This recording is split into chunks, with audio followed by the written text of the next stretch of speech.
so you don't know what's next. Cook it up and make up fry it. Fresh, so me need it. Tilapia, a real fish. Bring home the best in freshwater fish. High content of vitamin B3, protein and potassium. Tilapia, simple, healthy, delicious. A new story is being written for all Jamaicans. The Ministry of Economic Growth and Job Creation is on a mission to transform lives.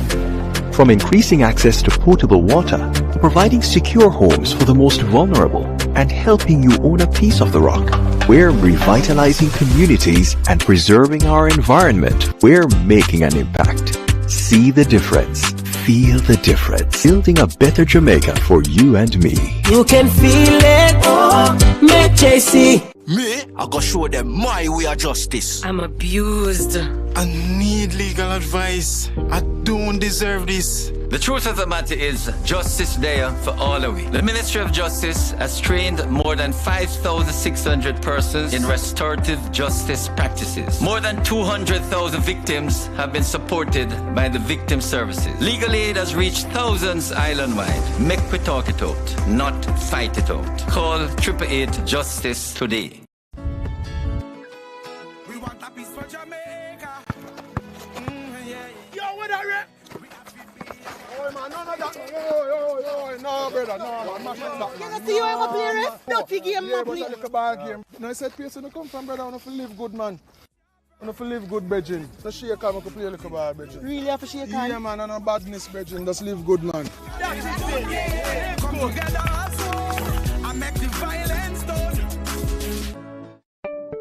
Do you wish there were a way your community could get funding to improve a school, health center, sports program, and more? There is!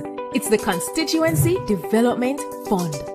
Here are a few things you probably didn't know about the CDF and how you can make it work better for you. The CDF policy promotes citizen participation in community development and the protection of taxpayers' funds. It outlines that MPs are to meet with citizens at least once every 2 years to agree on the projects needed. You know, it used to be once a year? We should really go back to that. Projects developed without community consultation are not to be approved by the bipartisan CDF Parliamentary Committee. There are 26 government agencies that implement projects, usually for a small fee. Funds are provided directly from the Office of the Prime Minister to the implementing agency, not through the Member of Parliament. The CDF unit monitors project costs and implementation, so if you have questions about how the CDF are run in your community, contact them. To ensure no one project or community gets all the funds, there are 6 project categories with spending limits for each. There must be no less than 5 and no more than 20 projects each year. To learn more, visit jampja.org to view your MP's CDF info and tell them how this fund has impacted you.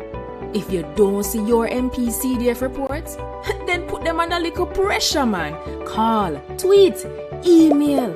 Ask them when they'll submit it and when is the next CDF meeting. Change is possible. It's already happening.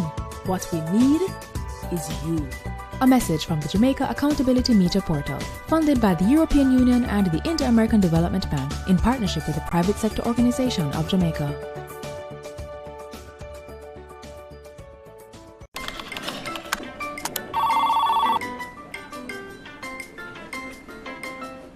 Once upon a time in a Caribbean island known for its rich culture and natural beauty, lived a group of people who were buried in piles and piles and more piles of paper.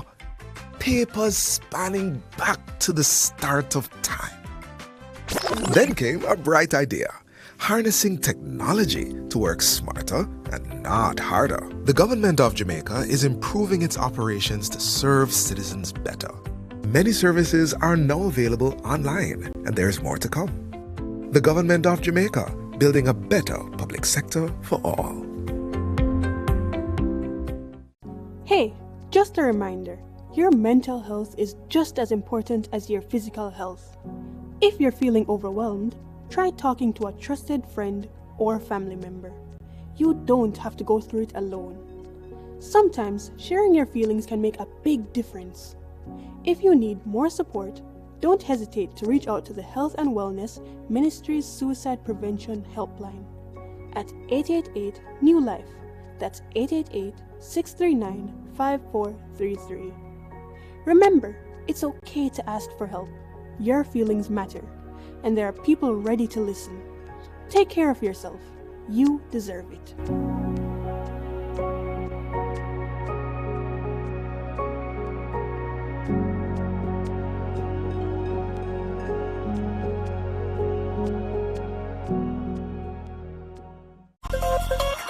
Motorists, as Minister of Justice, I appeal to you, obey the road code, pay your ticket on time, and only go to court if the ticket is being contested. Close to 80% of matters coming to the parish courts are for traffic breaches. Let's work together to make our roads safe and ease the burden on our courts. Join your big sister Raquel as she reintroduces the cast of Vibrations and their educational adventures to the screen. See Ronson and the gang experience the world firsthand through interviews and interactions. Vibrations, where kids are taught about the world from someone they can relate to. Join us every Friday at 3:30 p.m. to hang out with your big sister Raquel and the kids of Vibrations. Right here on PBCJ, the People Station. Cook it up and make us steam it. Fresh so me need it, tilapia a real fish. Cook it up and make us roast it. Farm fresh so me need it, tilapia a real fish. Grow smart, at the best part. Food for thought, so me have to eat smart. Easy catch, fully net. A tilapia, so you don't know what's next. Cook it up and make us fry it. Fresh so me need it, tilapia a real fish. Bring home the best in freshwater fish. High content of vitamin B3, protein and potassium. Tilapia, simple, healthy, delicious. Most Jamaicans will tell you corruption in politics is deep-rooted, and I just saw it set, and nothing can do about that. But actually, there is, and another 152 countries are doing it. It's called asset declaration, and it works best where citizens themselves understand it and help to ensure the law is enforced. Corruption happens when public officials abuse their power to benefit themselves, family, or associates. Jamaica's Integrity Commission Act was designed to prevent corruption, and here are 5 things you should know. 1. Under this law, every year MPs and senators must report what they earn, own, and owe, and if they don't, they'll be sanctioned. 2. Their report must include the same kind of information for their wife or husband and children. 3. If they get a gift worth more than $100,000 from anyone who's not family, they must declare it. 4. A summary of the declarations of our Prime Minister and opposition leader must be published where the public can read it. 5. Parliamentarians can now be prosecuted by the Integrity Commission. They can be fined up to $2 million or serve up to 2 years in prison if they don't file their declaration or if they give false information, and $500,000 for not filing on time or ignoring requests for information. Unfortunately, our parliamentarians made changes that prevent the public from knowing when they've broken the law or when they're being investigated. We really need to change that. Visit jampja.org to find out more about the act and to track if your MP is obeying this law. If they're not, JAMP's MP Tracker will help you write, tweet, or call your MP. Ask them, you submit your declaration yet? The Integrity Commission clear you?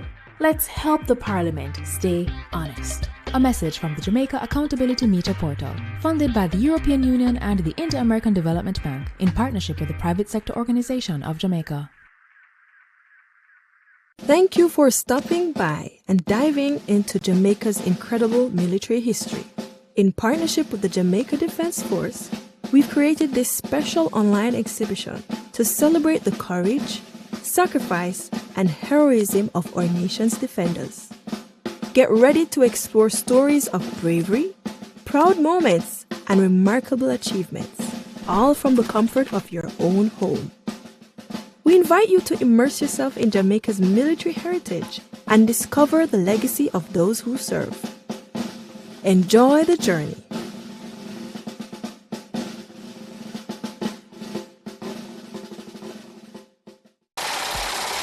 $1.4 trillion. That's how much the government plans to spend this fiscal year.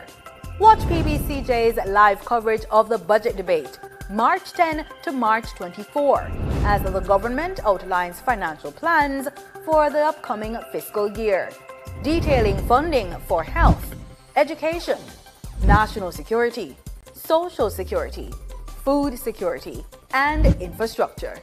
The budget debate. They serve as a performance.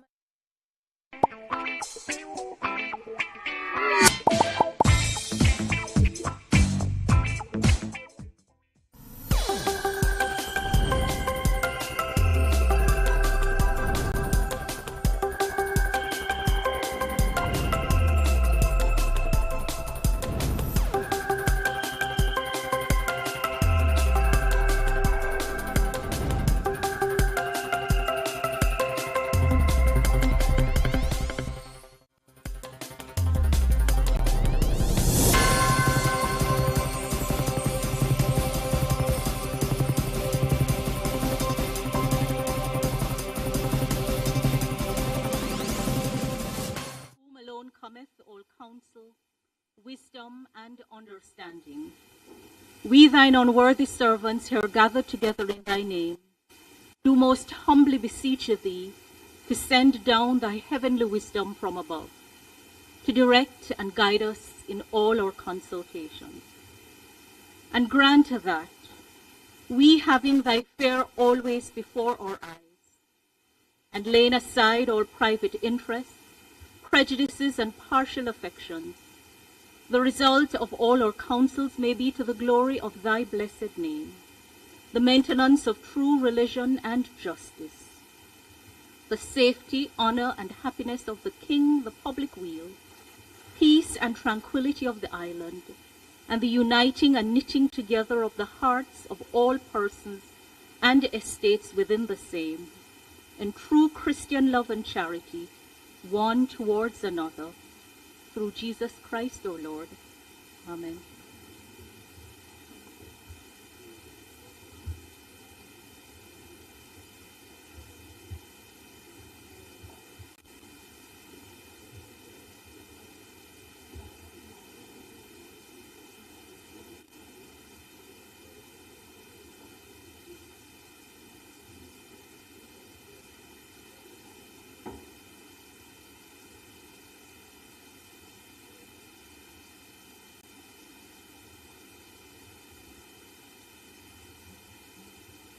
You may be seated.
This Honorable House now resumes its sitting.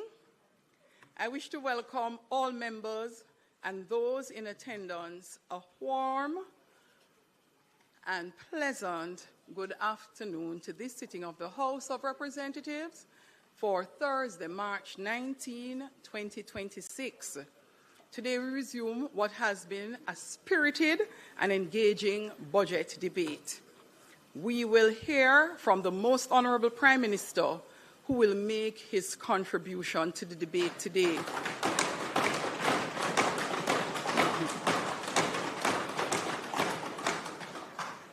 I am confident, members, that you will provide him with your keen attention and that, as always, the decorum of the House will be maintained. We are joined by a number of persons today, and I would like to extend a special welcome to the following persons. Honourable Tom Tavares Vinson, the President of the Senate, and other members of the Senate joining us today. It would appear our entire team of senators from the government side is seated in the Parliament. Welcome. Members of the Diplomatic Corps, Cabinet Secretary, Honourable Audrey Sewell, Permanent Secretary in the Office of the Prime Minister, Rocky Mead, and Permanent Secretary in the Ministry of Economic Growth and Job Creation, Mrs. Arlene Williams. Also, we have some very special guests seated right to my left, I'll say, at the back of the members from the opposition bench. A special contingent of ministers from across the Caribbean. Let me first recognize Dr. Hanley, Deputy Prime Minister and Minister of Education from the Federation of St. Kitts and Nevis.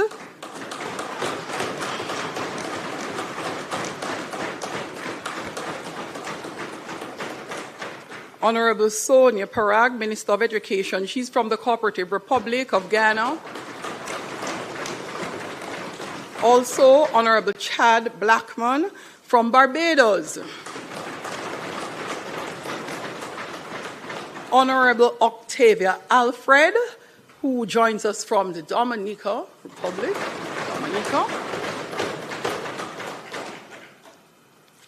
And Honourable Sheila Rogers Webster, who joins us from Anguilla.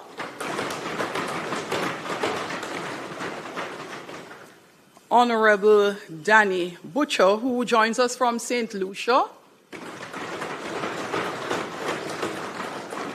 Honourable Philip Jackson, who joins us from St. Vincent and the Grenadines. And Mrs. Lorraine St. Louis Need, Permanent Secretary, who joins us from Grenada. I'll make special welcome and mention of Dr. Wayne Wesley, who is the CEO and Registrar for the Caribbean Examination Council, who is also with us today. I hope I have not left anyone out. Let me say to the special seated guest from St. Andrew West Central, welcome on behalf of your Member of Parliament, the constituency of the Prime Minister. To all who are packed in the chamber and in the gallery today, I hope you will enjoy today's proceedings, and for all those who have joined us across the country on the various social media platforms, be it PBCJ Live or traditional media, I trust and hope that you will find today's proceedings interesting and informative. Clerk, call of the roll.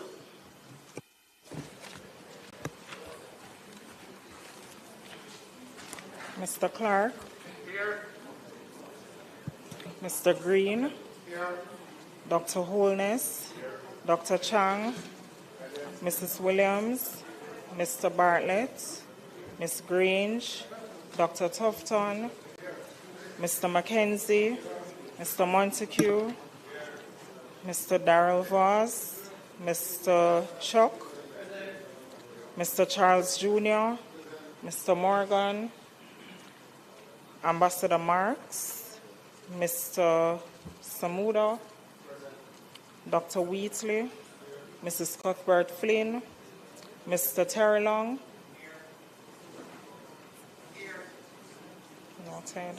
Mr. Whittle, Mrs. Dalrymple Filbert, Miss Morrison, Miss Lee, Mr. Donovan Williams, Mr. Main, Miss Crawford, Mr. Delroy Williams, Miss Hamilton, Mr. Sivright, Mr. Azan, Mr. Brown, Dr. Brown-Burke, Mr. Buchanan, Mr. Bunting, Miss Burchell, Dr. Campbell, Mr. Cousins, Mr. Crawford, Miss Daly, Miss Dr. Dawes, Mr. Golding, Mr. Gordon, Mr. Hales, Mr. Hines, Mr. Hilton, Mr. Jackson, Miss Jess, Mrs. Malahoo Fort, Mrs. Miller Bennett, Mr. Morris, Mrs. Nita Garvey, Mr. Newell, Mr. Paulwell, Mr. Phillips, Miss Perkis, Mr. Robertson, Mr. Robinson, Dr. Russell, Miss Shaw, Mr. Smith, Mr. Dwayne Vaz, Mr. Warmington, Mr. Brown, and Mr. Crawford. Thank you, Madam Speaker. House Leader.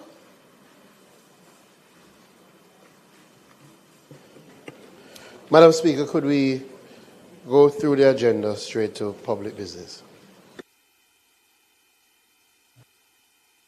Thank you, House Leader. Statement by ministers, announcements, bill brought from the Senate, petitions, papers, reports from committees, notices of motions given orally, questions and answers to questions, motions that may be made at the commencement of public business requiring notice, motions relating to the sitting of the House, motions for leave to introduce bills, presentation of bills without leave of the House, first obtained, public business. House Leader. Madam Speaker, let me join you in welcoming the Ministers of Education from our Caribbean family, also members of the Diplomatic Corps who have joined us, the Cabinet Secretary, and the various permanent secretaries and heads of agencies. Madam Speaker, today the budget debate will continue with the contribution from our Prime Minister, who successfully navigated us through COVID, successfully navigated us through Hurricane Beryl, and will successfully navigate us through Hurricane Melissa. Madam Speaker, I ask that the standing orders be suspended to allow the Prime Minister to complete his presentation without time restriction. Thank you, House Leader. As we have done for all in this segment, the budget debate, the question is that the time limit be suspended so that it allows the Prime Minister to complete his presentation. Those in favour? Aye. Those against? The ayes have it. Thank you. Prime Minister, the Honourable Andrew Michael Holness.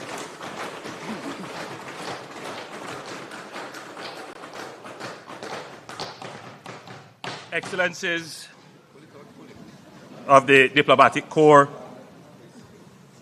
Jamaicans at home,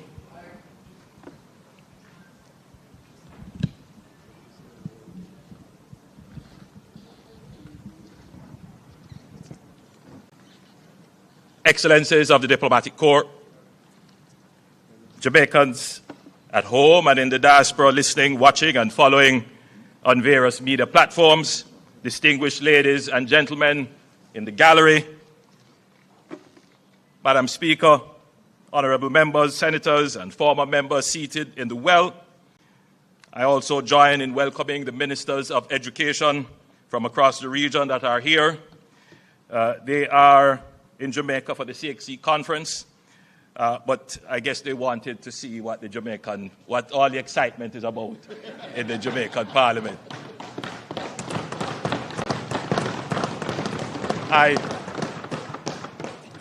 I welcome you not only as Prime Minister, but as a former Minister of Education. Madam Speaker, I stand before this honourable House with a heart full of profound gratitude and a profound resolve. And I consider it a singular privilege to do this for the 11th time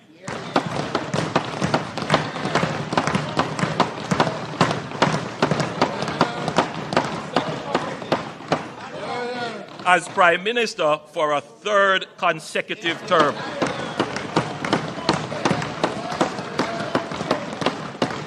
I give thanks first and foremost to the Almighty God for His grace and mercy upon this nation through the passage of Hurricane Melissa, for sparing us the full measure of what that storm was capable of, and the strength He has placed in the hearts of our people.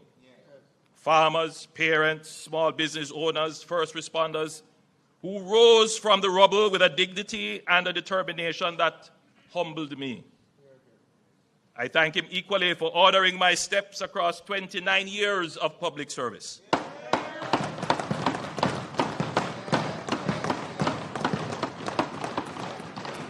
As Member of Parliament for West Central St. Andrew, Minister of Education, Leader of Government Business, Prime Minister for a few months,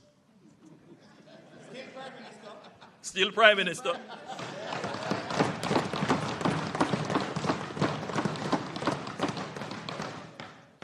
Then the people's loyal leader of the opposition. And now Prime Minister once more.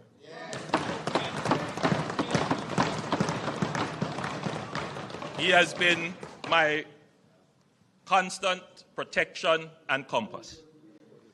I thank the Jamaican people for the confidence they have reposed in me and my administration by re-electing us for a third term to form their government. I thank the many prayer warriors for their fervent intercessions, the well-thinking citizens for their private words of encouragement, and our party workers and activists for their vocal public support. I want to express my deepest appreciation to the international community that stood with Jamaica in our time of need.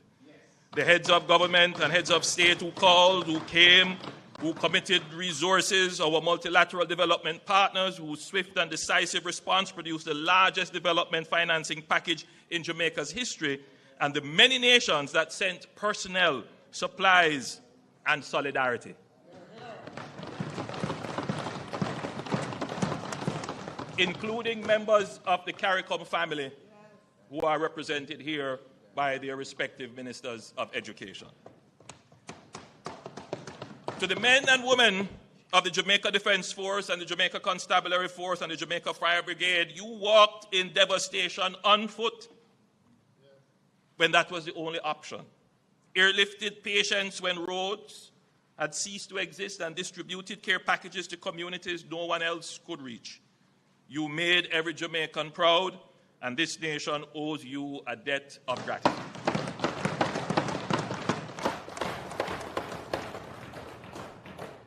To every public servant who worked around the clock in the days and weeks following Melissa, you demonstrated public service at its finest. To the Jamaican private sector, the companies, associations, and entrepreneurs who mobilized resources, opened warehouses, contributed equipment, and served their communities without being asked, you show that Jamaica's resilience lives in the spirit of our people. To the entertainers and sportspersons, and to the countless individuals and organizations and members of the diaspora across the world who gave generously, Jamaica thanks you. Madam Speaker, I want to commend you for your disciplined and judicious ordering of the business of this honorable House.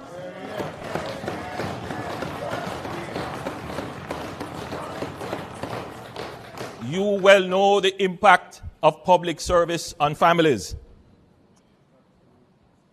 And I want to thank my family for bearing the weight of public life with me and supporting my endeavors.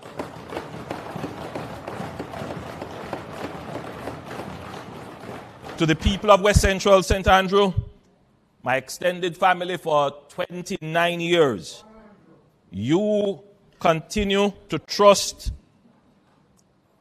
in me. And that is the reason why I keep serving.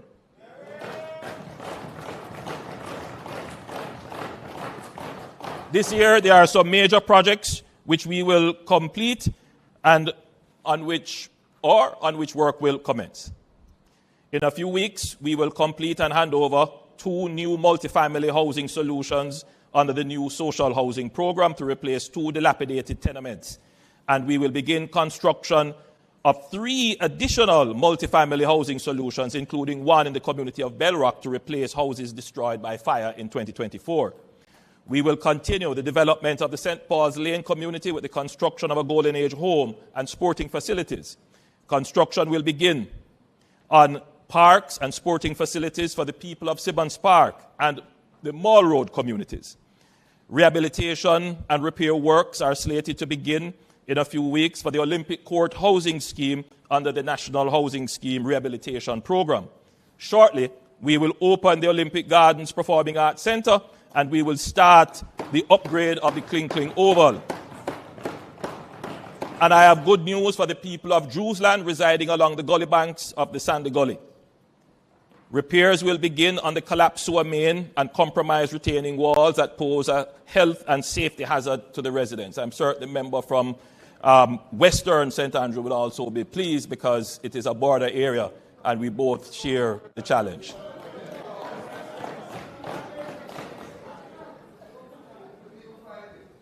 Madam Speaker, these are but a few of the rolling stock of projects on the train line of delivery for the area. Every year we are making significant investment in the communities. Crime is down, business activity is up, the Olympic Way hip strip is vibrant. There is still significant work to be done. Nevertheless, the constituency is progressing and every year is better than the year before. I want to acknowledge the newly elected councillor, Kelvin Hall, and members of the constituency executive, Miss Lynn, Miss Veronica, Miss Finey, Miss Sadie, Miss Annette, all the people, all the stalwarts, too numerous to name. Madam Speaker, I also want to acknowledge the hard-working ministers of my cabinet, the dedicated members on both sides of this honorable house who serve Jamaica with distinction every day. I want to thank my personal staff and advisors, my communications team at OPM, and the dedicated members of my security detail. Madam Speaker, I want to especially acknowledge and thank the dedicated teams at the ministries that I lead. You know, Madam Speaker, I want to thank our Cabinet Secretary, the Honorable Audrey Sewell, and the team of the Cabinet Office. It is not well known that the Cabinet Office is actually a ministry, and the Cabinet Secretary is the permanent secretary. It is a ministry.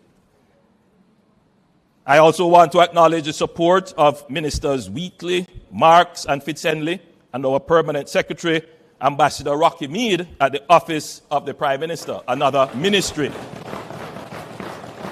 of government. Madam Speaker, this administration has always been serious about security.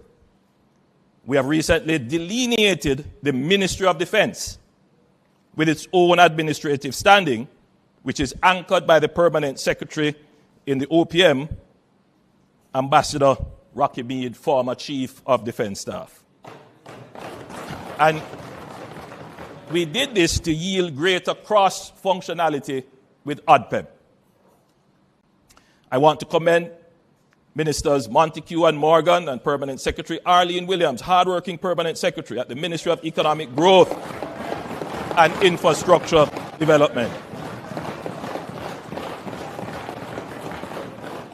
Madam Speaker, I stand here as Prime Minister, and most people would understand my job to be directing and coordinating all of government through cabinet ministers. However, I also want to point out that I stand here as a Minister of Government as well, with direct oversight of several substantial portfolio responsibilities.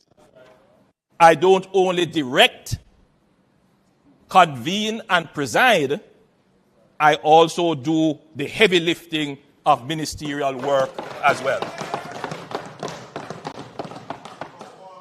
Over 4 ministries.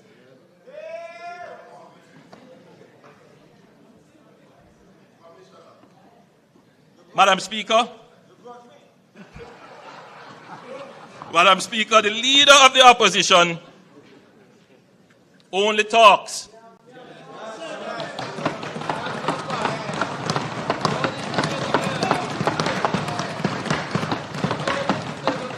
I do the job of Prime Minister, and I head 4 other ministries. The leader of the opposition only talks. Many times nonsense.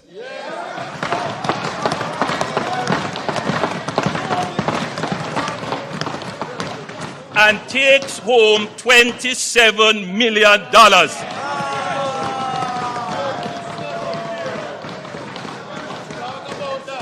In the last term, the leader of the opposition earned more than the Prime Minister. The opposition spokesman on finance stood in this house and said the opposition has no problem with the increase in MP salaries.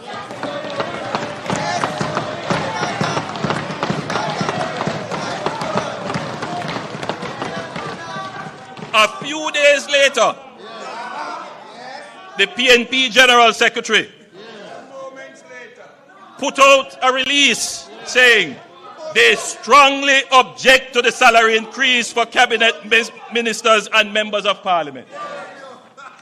Yet, Madam Speaker, none of them, with their self-righteous objection, declined to take their salary increase. None of them.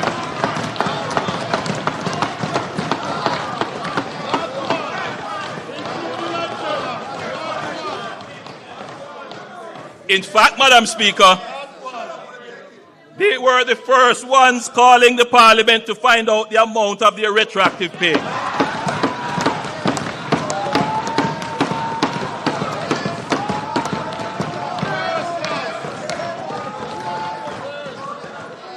I'll share this with you, Madam Speaker.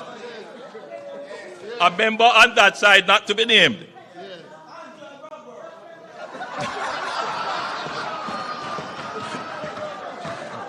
a member on that side, not to be named,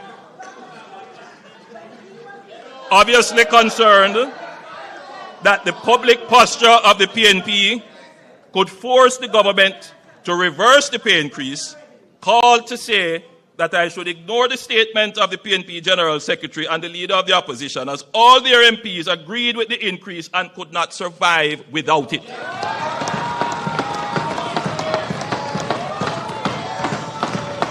You know yourself. Madam Speaker, when I took the decision to forego the pay increase, I said in a widely circulated press statement, this has broader implications for not only the current holder of the office of Prime Minister, but previous Prime Ministers or their surviving spouses and possibly future Prime Ministers. It therefore must be considered very carefully. My current decision to forego any salary increase could easily be changed by another Prime Minister in the future, or a new mandate may give an opportunity to reconsider the Prime Minister's salary. On September 3rd, 2025 leader of the opposition, the people of Jamaica weighed all these matters in the political scale and gave my administration a new mandate based on the work we have done to earn their confidence.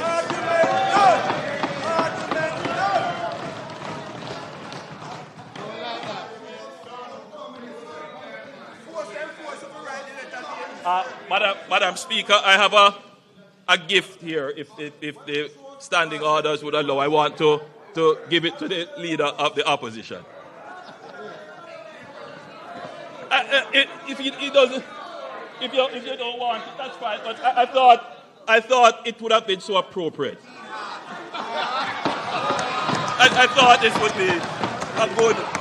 By the way, Madam Speaker, this is a cap that is one of our local designers. It's a very popular cap, and I thought that the leader of the opposition would do well to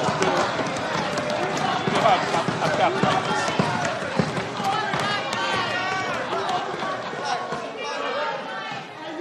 Madam Speaker,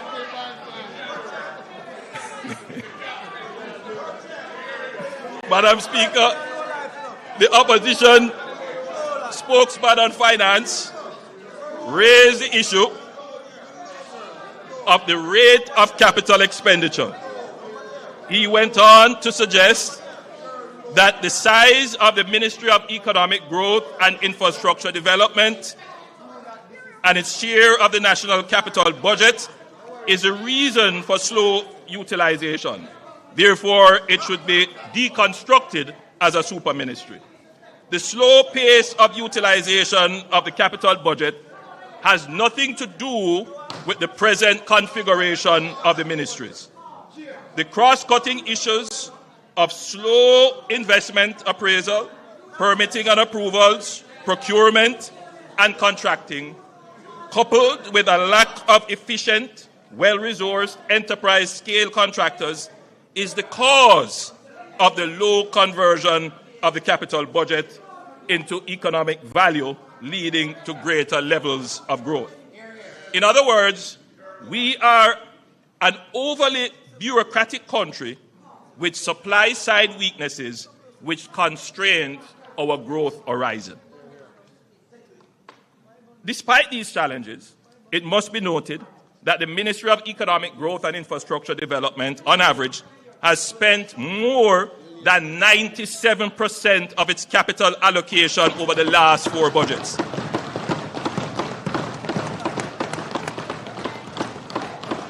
The opposition spokesman on finance would well be advised that in the 2022-2023 budget, the capital spend for the Ministry of Economic Growth and then job creation was 97.56%.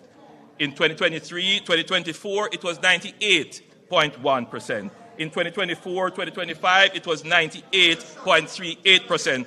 And so far this year, haven't closed out as yet, we are at 95.59%. In fact, Madam Speaker, this ministry has stimulated, overseen, and supported the most sustained and robust period of infrastructure development since 1960,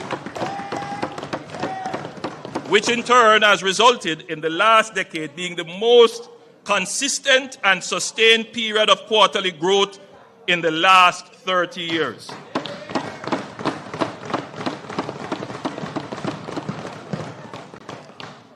I want to draw the attention of the House to the slide that is being displayed and to the viewing public. It's a very important slide.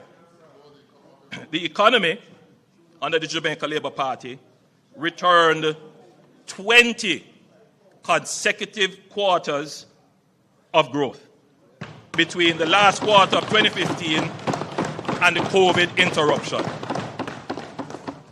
Before that, the longest quarterly stretch was 9 quarters. So there is a fundamental change in the Jamaican economy. The only time that we have not had growth would have been the COVID impact and the burial impact.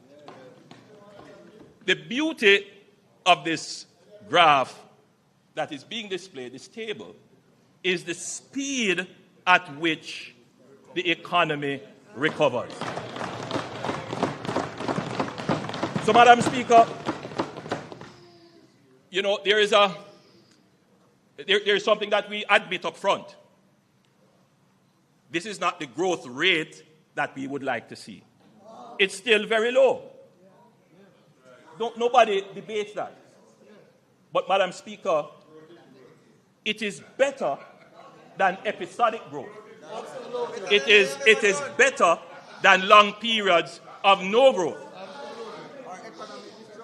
To get to growth, Madam Speaker, two things are necessary. They're not sufficient, but necessary. The first is to get to growth, Madam Speaker.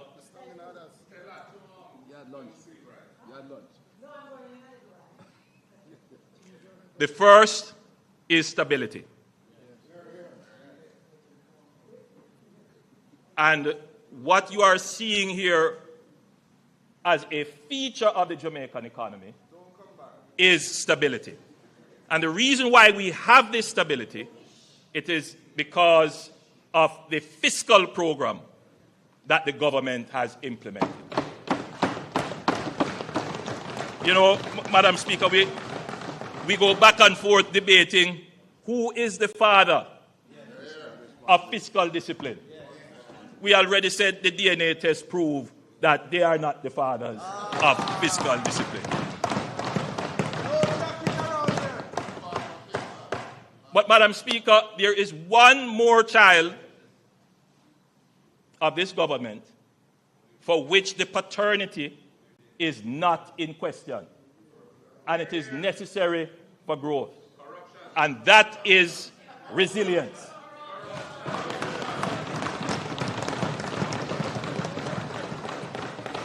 Madam Speaker, the author of Jamaica's resilient economic performance is this administration.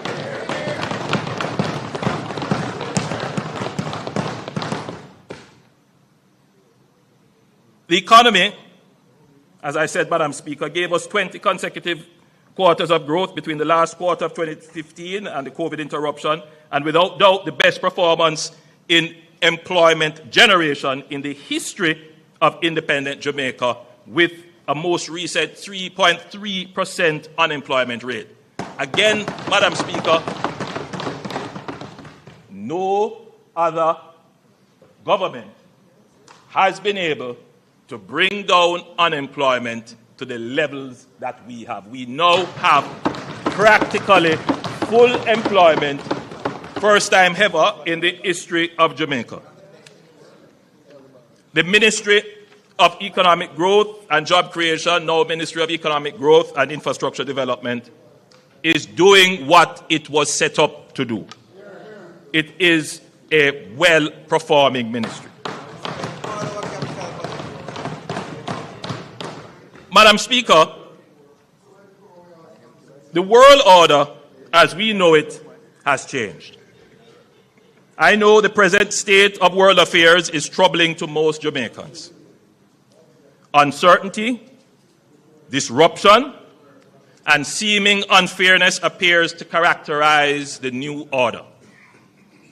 Our historic colonial experiences create an almost instinctive reflex that we will be victims in a world where raw power appears to be dismantling the protection of a rules-based system, where engagement is highly transactional and opportunistic.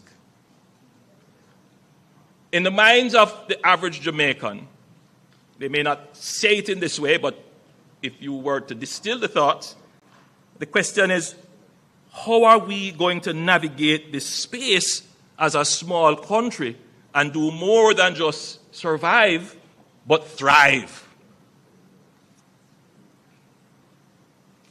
It is a real issue when we see happening almost regularly now, wars in distant places, weaponization of sanctions.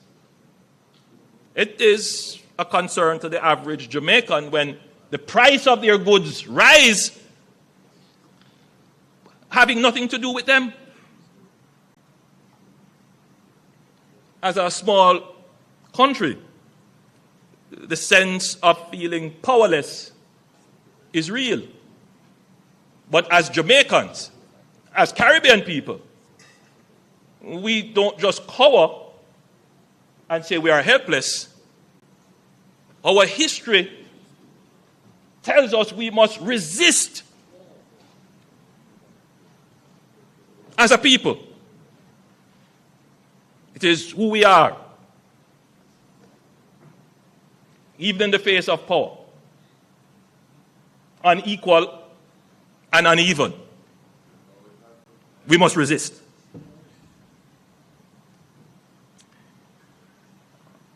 I think the first strategy, however, Madam Speaker, is that we must learn from our past. It is not the first time that the global order has changed in profound ways. We could go back to the Napoleonic era, but we won't go that far. Let's go to the post-World War II era, 1945 to 1950, when the actual multilateral system that exists now was formed. Born out of the ashes of global conflict, it is the most decisive and extensive ordering of global affairs in modern history.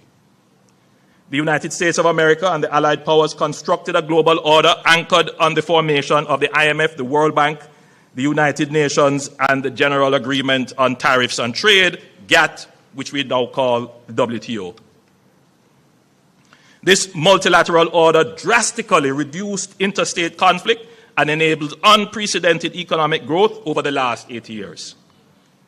It is not perfect, but it is better than anything that existed before. Madam Speaker, while multilateral rules-based institutions were being established, two other developments were happening in parallel. Many other developments were happening, but I want to focus on just two. The first is the emergence of what is called a bipolar power structure,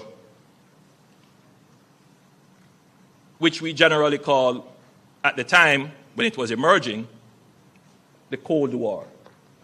Two superpowers, the United States and the Soviet Union.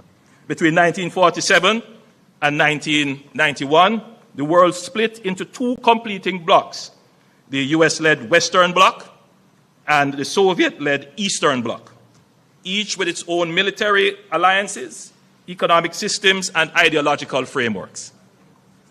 The second process, Madam Speaker, was the process of decolonization. And this was accelerating. Empires could no longer afford their colonies. Resistance against colonialism internally increased, moving dozens of states to independence across the world. Asia in the 1940s through to the 1950s. Africa in the 1950s through to the 1970s. And the Caribbean in the 1960s through to the 1980s. The United Nations started in 1945 with 51 countries. Today, it has 193 countries. Newly independent states joining this new rules-based multilateral system essentially created a third bloc. And you would hear these terms being used, I certainly heard it when I was growing up, referring to this third bloc as the third world.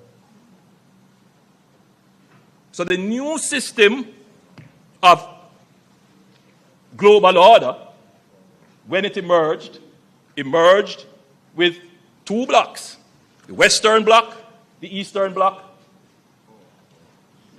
divided by a Cold War, a process of decolonization which gave states independence, creating a third bloc. Madam Speaker, the multilateral system afforded newly independent nations like Jamaica a voice and a vote. That was very important in the multilateral system. A voice and a vote. But, Madam Speaker, we had no power. We had no military power. And we had no economic power. Madam Speaker, both superpowers sought to control this third bloc, to expand their spheres of influence, secure strategic geographies, access resources and markets, and spread their culture and ideology, or simply put, to exercise hegemony. This was the context within which Jamaica started its navigation of a complex global system at its independence. At the outset, the Right Excellent Sir Alexander Bustamante, when asked about Jamaica's alignment, declared, "We are with the West." A simple yet profound framing of Jamaica's foreign policy, economic and social program, and political direction. The Jamaica Labour Party has always taken a pragmatic yet principled approach to the multilateral system and the vicissitudes of the poles of powers within it, while staunchly maintaining our independence of thought and agency to act in our best interest. The position served Jamaica well. The period between 1962 and 1972 saw political stability, the fastest pace of growth and development of the Jamaican economy, and the build-out of our institutions.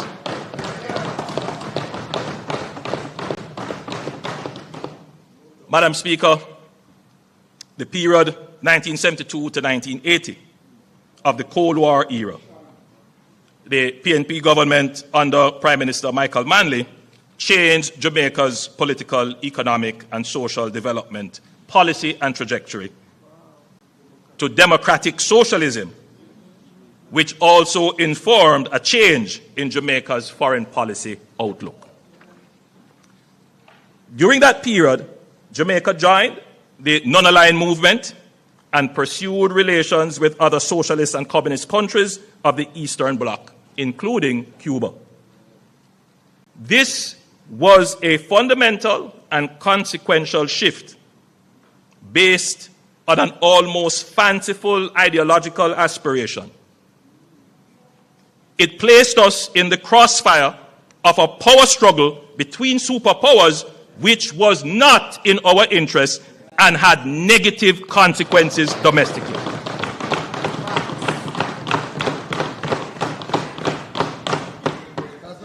This period coincided with the collapse of the Jamaican economy, our first debt crisis, the hollowing out of the middle class, and the emergence of widespread political and gang violence.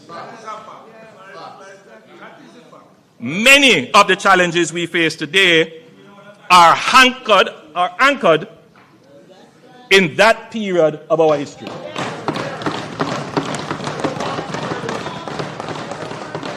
Now, look, I know what I have said here is going to stir up our antness, because people do feel very strongly about this period, but I don't think it is ventilated enough. Look, no, what I've stated here is not opinion. These are the facts. These are the facts. If you ask me for my opinion I will give you my opinion.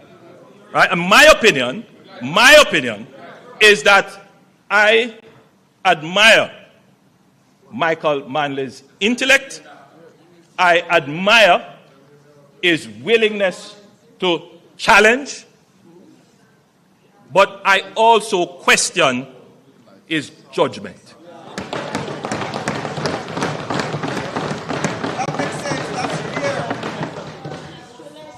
Madam Speaker, as it turned out,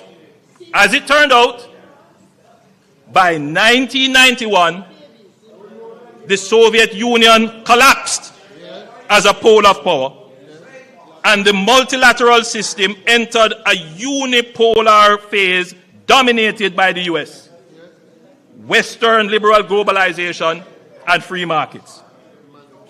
The global socialist experiment for which the PNP diverted Jamaica had been defeated and proven to be the wrong path to be pursued.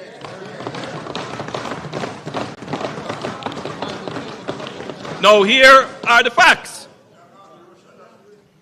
Michael Manley, and this is part of why I admire him as well, would come back to power a reformed man in 1989, abandoning the policy of democratic socialism, embracing the IMF, liberalization, privatization, free markets, and pursuing closer ties with the United States. And this is what the part of the history that is not reconciled. Why did we go down that path? In the first place, should not have gone down that path. Only to go to the White House. That is the question that keeps bothering me. Because it must bother every Jamaican, because had we not diverted for 10 years, even if we had changed government, but kept strategic and wise policies, Jamaica would be far better. Far better. As we have seen with countries like Singapore, facing the same challenges, but maintained a strategic and wise foreign policy. As a capitalist, 18 years as a capitalist. Madam Speaker, today we see the global system changing again, moving from a unipolar world to now a multipolar world, with the rise of China, India, the reassertion of Russia, and the EU. There are now more players who can exercise military, economic, technological, and normative power within the multilateral system than when it was designed 80 years ago. This means there is likely to be greater contestation within the multilateral system and less automatic consensus on issues and solutions. There is also a greater likelihood of fragmentation, which is what we are seeing now, as powers seek to advance their interests unilaterally. It begs for a reform, urgent reform actually, of the global multilateral system. We cannot abandon it, but it must be reformed to take into consideration these new power dynamics that have emerged. In this dynamic foreign policy environment, Jamaica must be strategic. We cannot go down the road of ideological rhetoric. Been there, done that.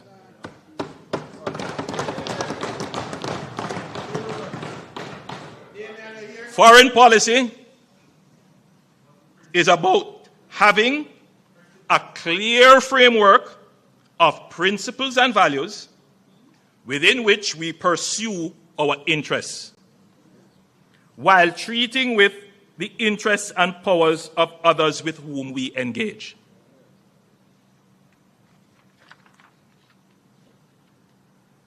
My administration has always ensured that our foreign policy serves our economic interests.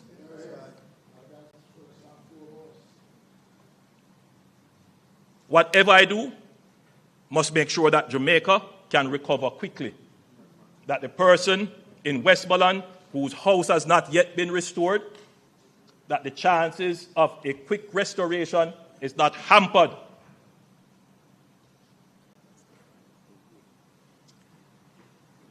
And we see the benefits of our foreign policy efforts in the swift mobilization of relief and access to over $6 billion of reconstruction funds from the multilateral financial system. I don't want anybody to talk about foreign policy, because there's no other era in which Jamaica's foreign policy has delivered economic benefits for the people of Jamaica. A strong multilateral system is in Jamaica's interest, and we will always do our part to ensure it works. The essence of agency is that you act on your own will. As a responsible member of the global community, Jamaica will always take the necessary action to be compliant with all our obligations under the multilateral system. Nobody has to put sanction on us or force us, because we have agency. The country would have seen this in our actions when our actions caused us to be removed from the FATF and the AML-CTF grey list in 2024.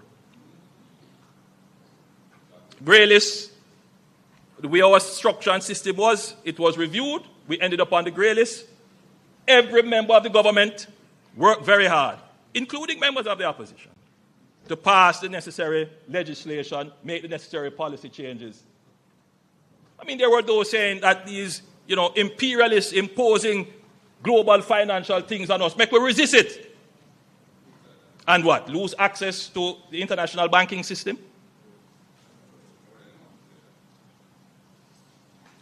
That's the logic of the argument. Yes, there are things we must resist when it comes to our values. There are things that define us as Jamaicans that we're not going to change on those. Man is a man, woman is a woman. We're not going to change on that. So we do. But we look at the things that are also in our economic interest. All right. So, Madam Speaker, similarly, when concerns were raised with the government of Jamaica by the United States regarding the Cuban medical mission more than a year ago, I want you to pay attention to that. More than a year ago, we reviewed the program against our laws and the various multilateral conventions under which we have obligations. And let me say from the outset that the Cuban medical mission has been beneficial to the people of Jamaica.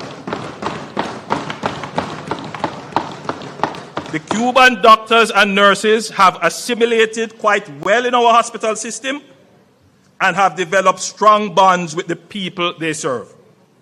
I can say that Jamaicans love them and want them to stay. However, there were some aspects of the program which were brought to the attention of the Cuban counterparts, our Cuban counterparts, to include how personnel were paid, that run counter to our own laws and several international conventions. We were hopeful that adjustments could be made to the program to make it compliant, and that we could have reached some agreement where we could continue to have the direct services of the Cuban health professionals who are here. We continue to be hopeful that some agreement, arrangement, some changes can be made to the program. We continue to be. However, Madam Speaker, I want it to be noted and always acknowledged in the debate that every year since I have been Prime Minister and before, in this House, we have debated motions on the embargo on Cuba. Yes, my administration did that. Carrying on the position of the PNP administration and the JLP administration before and the PNP administration before. So this notion about abandoning friends, and look here, man, keep that in the 70s. We are in a different era now.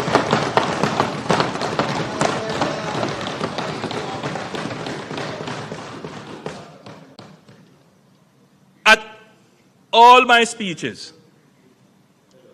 to the UN General Assembly, there are a few lines in there about Cuba and the embargo.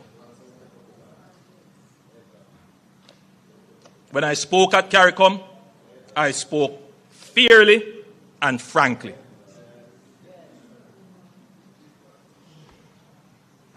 As our closest neighbor, we are concerned for the situation in Cuba. Through CARICOM, Jamaica will do its part to offer support for our brothers and sisters in Cuba. We take note of press reports that talks have opened between Cuba and the United States. This is a moment for reform and reset, and we are hopeful for a positive outcome.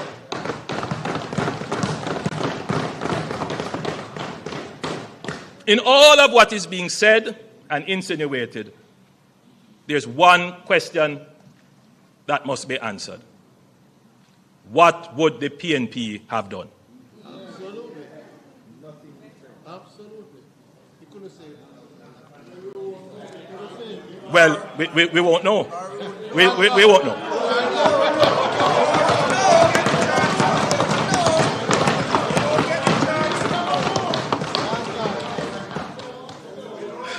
Madam Speaker, there are moments in the life of a nation that test not only our systems but our soul. Hurricane Melissa was one such moment. The slide that is about to be displayed shows the path Hurricane Melissa took across the island. Hurricanes are becoming more frequent and more intense. And I want the country, members of parliament, the guests here to internalize what I'm about to say. In the 65 years since 1960, the Atlantic has produced 799 recorded storms in the last 65 years.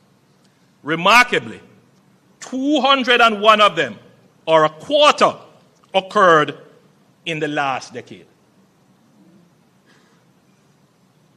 Of the 34 Category 5 hurricanes recorded since 1960, 14, or roughly 38% of them, have occurred since 2015. If that is not showing you that the climate is changing, meteorologists describe Melissa as the strongest tropical cyclone the Earth is physically capable of producing, a storm at the limits of nature's fury. When the winds finally settled and the rain relented, what greeted us in western parishes was not merely damage, it was devastation of a kind that defies description. Madam Speaker, I have seen photographs of Hiroshima, the haunting, flattened silence after the atomic bomb fell in August 1945, a city reduced in a single moment to ash. When I traveled through St. Elizabeth and Westmoreland in the days after Melissa, I understood viscerally what that kind of erasure looks like. And yet, Jamaica did not fall. We were tested at the very limits of nature's power, and we did not break. Our economy held, our institutions functioned, and our people adapted. In those same parishes, even as debris still lay heavy across the land, I met farmers already planning their next planting. I met mothers clearing the rubble with their bare hands so their children could have somewhere to sleep. I met small business owners who had lost everything but were ready to start again. In those moments, I felt something that no storm on earth can touch. The quiet, indestructible resolve of a people who have never, not once in our history, chosen to surrender. Madam Speaker, before anything else, we acknowledge with gratitude, humility, and reverence that God's hand was upon this island, and that we were spared the full measure of what Hurricane Melissa could have done. But alongside grace, Proverbs 22, verse 3 tells us that a prudent man foresees danger and takes precaution. Jamaica took precautions, not only in the hours before landfall, but in the years before the storm. Madam Speaker, when Melissa was still days away, shelters were activated, evacuation orders were issued, and emergency communications tested. The public was kept informed of the trajectory of the hurricane and precautionary measures to be taken through several public briefings and media announcements. We were as ready as this country has ever been for a hurricane.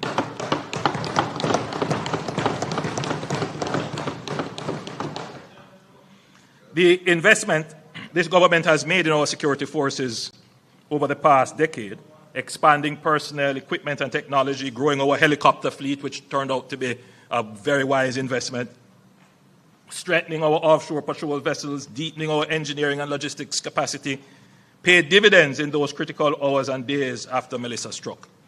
The seamless interface between national coordination and operational capacity was one of the defining institutional achievements of the Melissa response. It is a model we will build on, strengthen, and sustain. Madam Speaker, we would not be doing justice to the response if we did not also acknowledge what the experience exposed. Melissa stretched our systems, logistics chains were strained, fuel and maintenance capacity came under pressure, maritime and air assets ordinarily deployed to border security and surveillance had to be diverted to humanitarian relief, creating windows of reduced coverage, which we cannot afford to ignore. These are not failures, they are lessons, and we are acting on them. In recognition of the strategic importance of disaster management to national security, the government transferred the disaster preparedness and emergency management portfolio to the Office of the Prime Minister. This was not a bureaucratic organization, it was a declaration of national priority, positioning disaster resilience at the apex of the government's strategic agenda and creating the structural proximity between ODPEM, the JDF, and the effective civil-military cooperation that is needed to adequately respond to a disaster of this nature.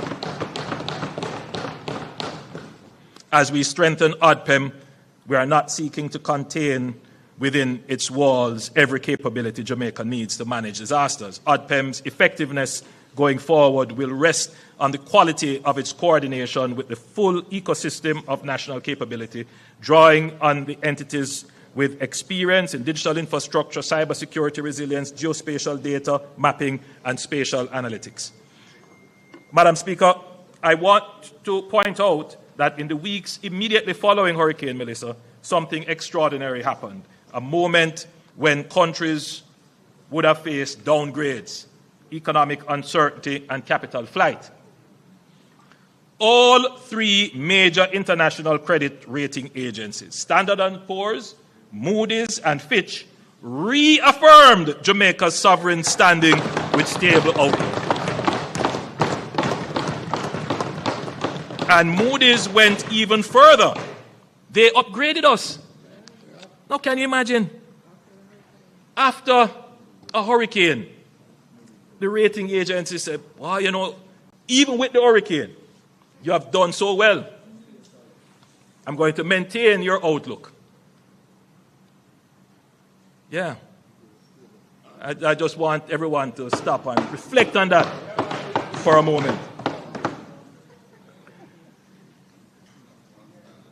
It sent a powerful signal to the world that Jamaica's resilience, note the word now, not stability, Jamaica's resilience, which is what we have put into the economy, is not only social and emotional, meaning our people's ability to withstand disaster, but it is also institutional in the agencies that we have created in terms of fiscal and economic.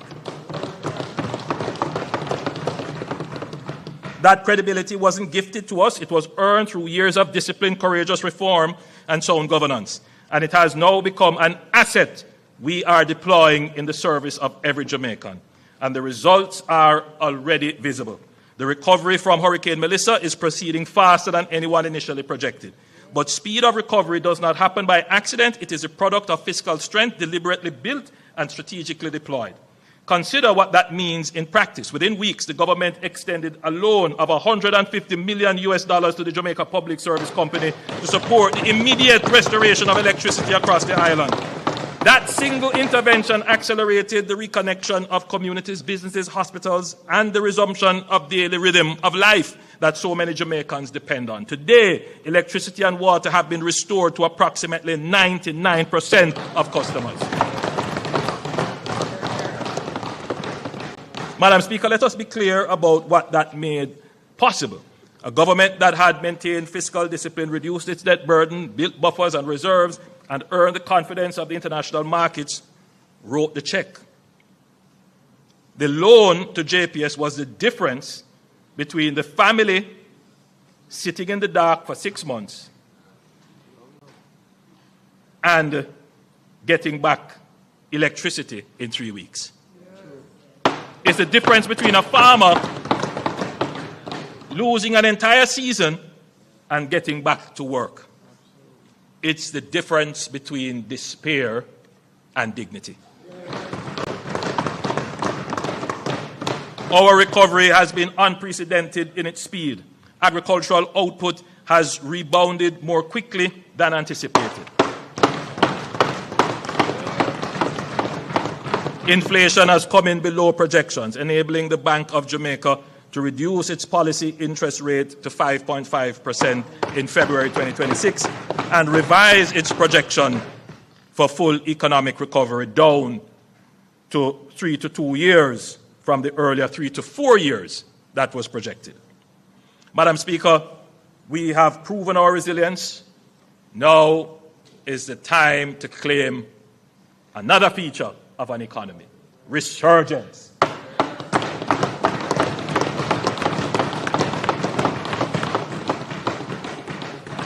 So you move from chaos to no growth to stability to resilience, and now, Madam Speaker, today this budget is the first declaration that Jamaica will resurge.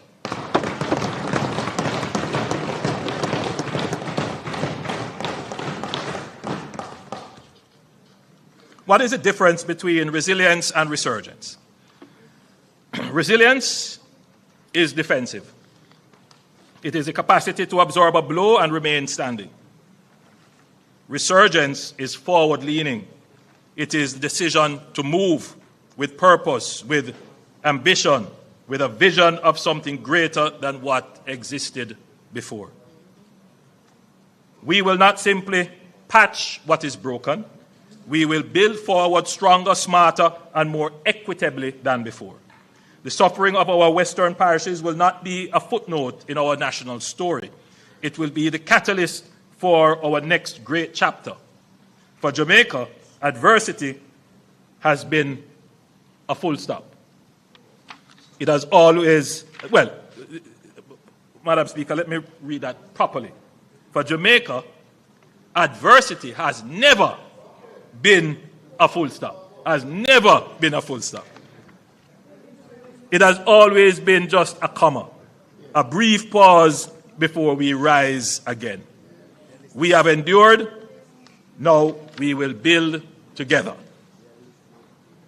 Madam Speaker, this government is leveraging our national resilience and international confidence in order to translate it into a platform for accelerated national development.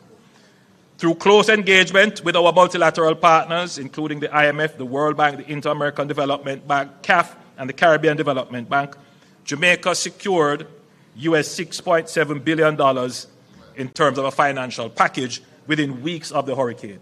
This is the largest and fastest mobilization of development financing in Jamaica's history, and it was made possible not by the hurricane, but by everything Jamaica had built before it.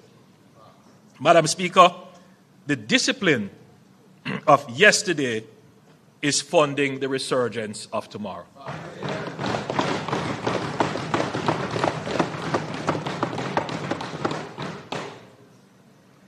But financing alone is not enough. We must, as a country, confront an uncomfortable reality. While Jamaica has built one of the most credible macroeconomic frameworks in the developing world, the execution of large investment projects too often moves at a pace that belongs in another era. Layers of approvals, fragmented processes, and rigid procurement rules, though designed with good intention, can make it difficult to move quickly when transformational opportunities arise. In today's global economy, capital is highly mobile, and investors compare jurisdictions not only on stability and incentives, but on speed of decision-making and certainty of execution. Too often, promising opportunities have gone elsewhere, to countries that are simply more nimble. We cannot allow this to continue. Even recently, Madam Speaker, I have seen projects that were eyeing Jamaica. Investors got frustrated and have gone elsewhere. We are advancing two powerful and complementary reforms. One focused on how we build infrastructure, and the other on how we attract and accelerate transformational private investments. NARA will have special powers, that is the National Reconstruction and Resilience Authority, will have special powers to accelerate development approvals as well as procurement, enabling the execution of resilient infrastructure projects at a scale and speed this country has never seen before. NARA is not only about project delivery, it is about project networking to create new economies in areas impacted by the disaster and to introduce the greatest expansion of our economy in the shortest period of time in our history.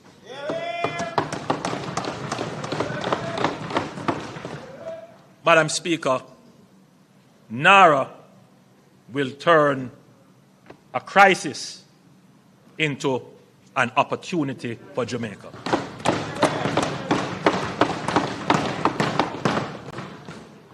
One of the most important lessons of Jamaica's economic reform journey was that execution requires not only institutional capacity, but credible, independent oversight. The Economic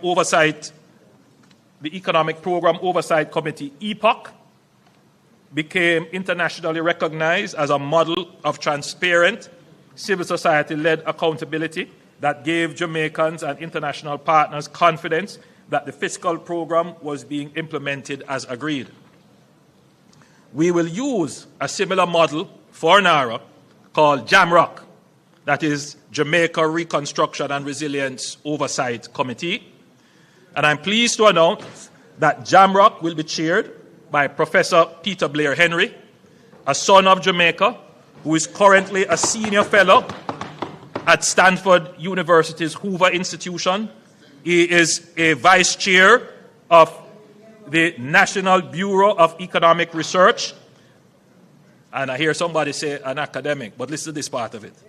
A member of the boards of Citigroup and Nike, who has risen to the very pinnacle of international economics and public policy, and who brings back to this country a lifetime of intellectual and practical achievements and a personal commitment to Jamaica's development that has never wavered.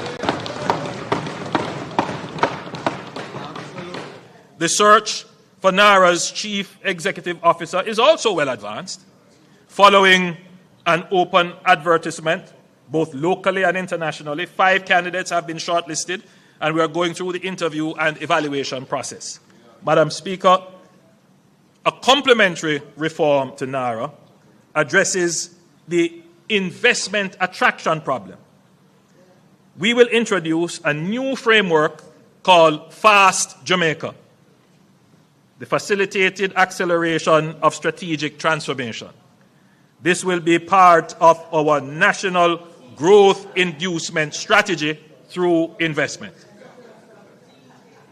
Fast Jamaica will establish a dedicated pathway to fast-track strategic priority investment projects critical to Jamaica's economic transformation, particularly those with an investment value of US $150 million or more that can commence implementation within a year and could be integrated into the NARA network of projects.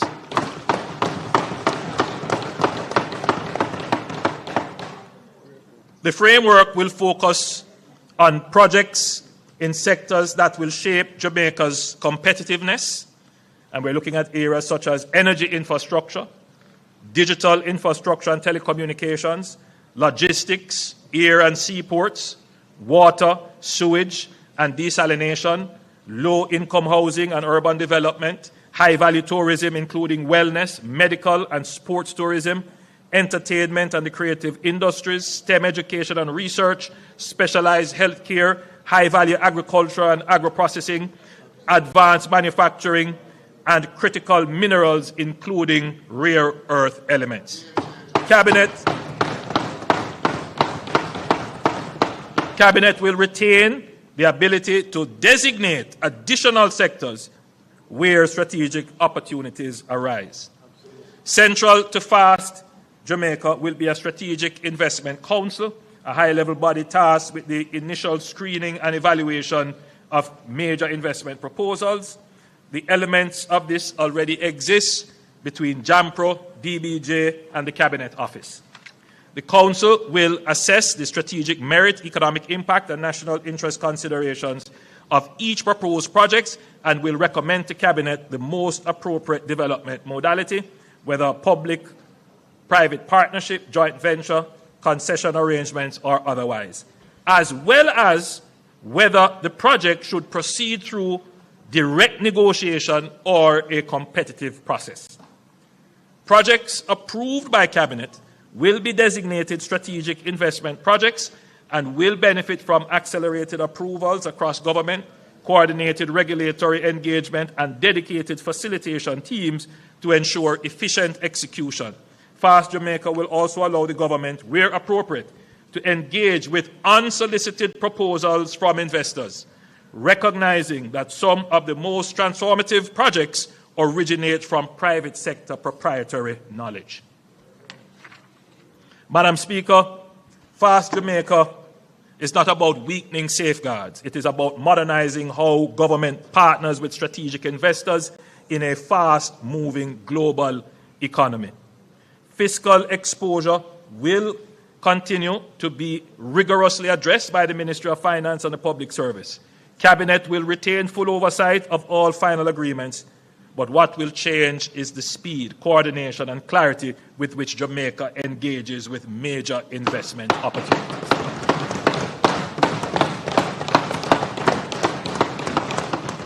Together, these reforms represent a fundamental shift in Jamaica's execution architecture. They answer the question that has haunted this nation for too long. Why does so much promise take so long to become a reality?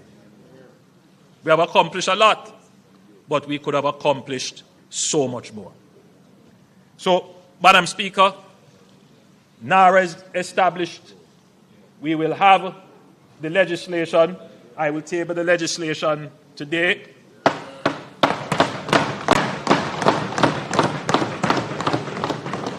We have interviewed 5 shortlisted persons to become the Chief Executive Officer. We will make a determination shortly. We have selected someone to head the oversight body, and we will have conversations with members of civil society, the opposition, and other interest groups to fill out that body. So NARA is established. The purpose of NARA is to take all the projects that we have had in development, or some of them in File 13, and all the new projects, and coordinate their implementation. It will work directly with the projects that the government is leading. But that is not going to be enough. We need to crowd in the private sector, and that is why we have FAST working in complement with NARA.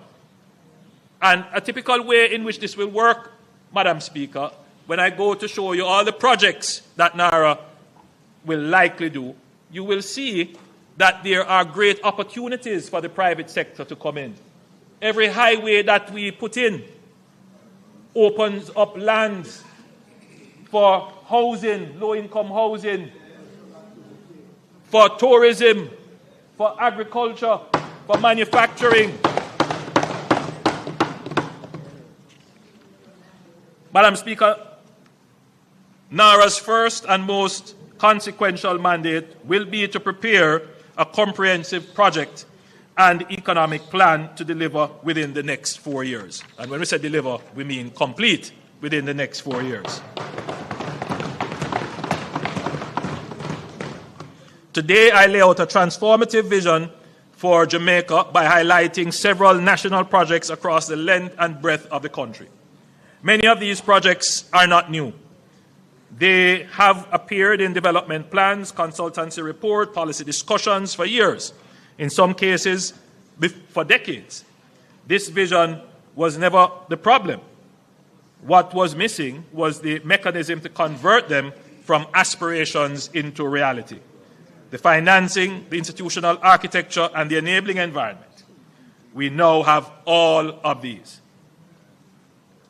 Some of these projects will be delivered through NARA, others will be executed through existing institutions and public-private partnerships operating alongside and in concert with NARA. What unites them all is a single coherent national vision. A Jamaica rebuilt stronger, planned smarter, connected more efficiently, and distributed more equitably. Where every region of this island is a functioning engine of growth, and where the resurgence we are claiming is visible, tangible, and felt in the daily lives of every Jamaican. I will highlight a few of these projects starting in the southwest. Black River. Madam Speaker, I want to start in Black River, because Black River tells a story that is larger than one town. It is the story of the existential vulnerability of low-lying coastal communities to the intensifying force of climate change. Black River is one of Jamaica's oldest and most storied towns. Founded in the 18th century, it was among the first places on this island to receive electricity, piped water, and the motor car, a proud maritime hub, the commercial heart of St. Elizabeth, gateway for the logwood and rum and pimento trade that shaped our economic history. The Georgian wooden houses along the waterfront, the masonry, mercantile buildings, the civic structures by the sea, all spoke to a town of character, history, and dignity. But Black River grew as many Caribbean coastal towns grew, parallel to the shoreline. Its hospital, its courthouse, its market, its homes, all concentrated along the coast, all exposed. For generations, that vulnerability was managed, tolerated, absorbed. But Hurricane Melissa ended that. Storm surges of 8 to 14 feet tore along the Crane Road corridor. The historic waterfront was devastated, civic buildings destroyed, critical infrastructure severely compromised. Madam Speaker, we will not rebuild Black River as it was. We will rebuild it as it should be.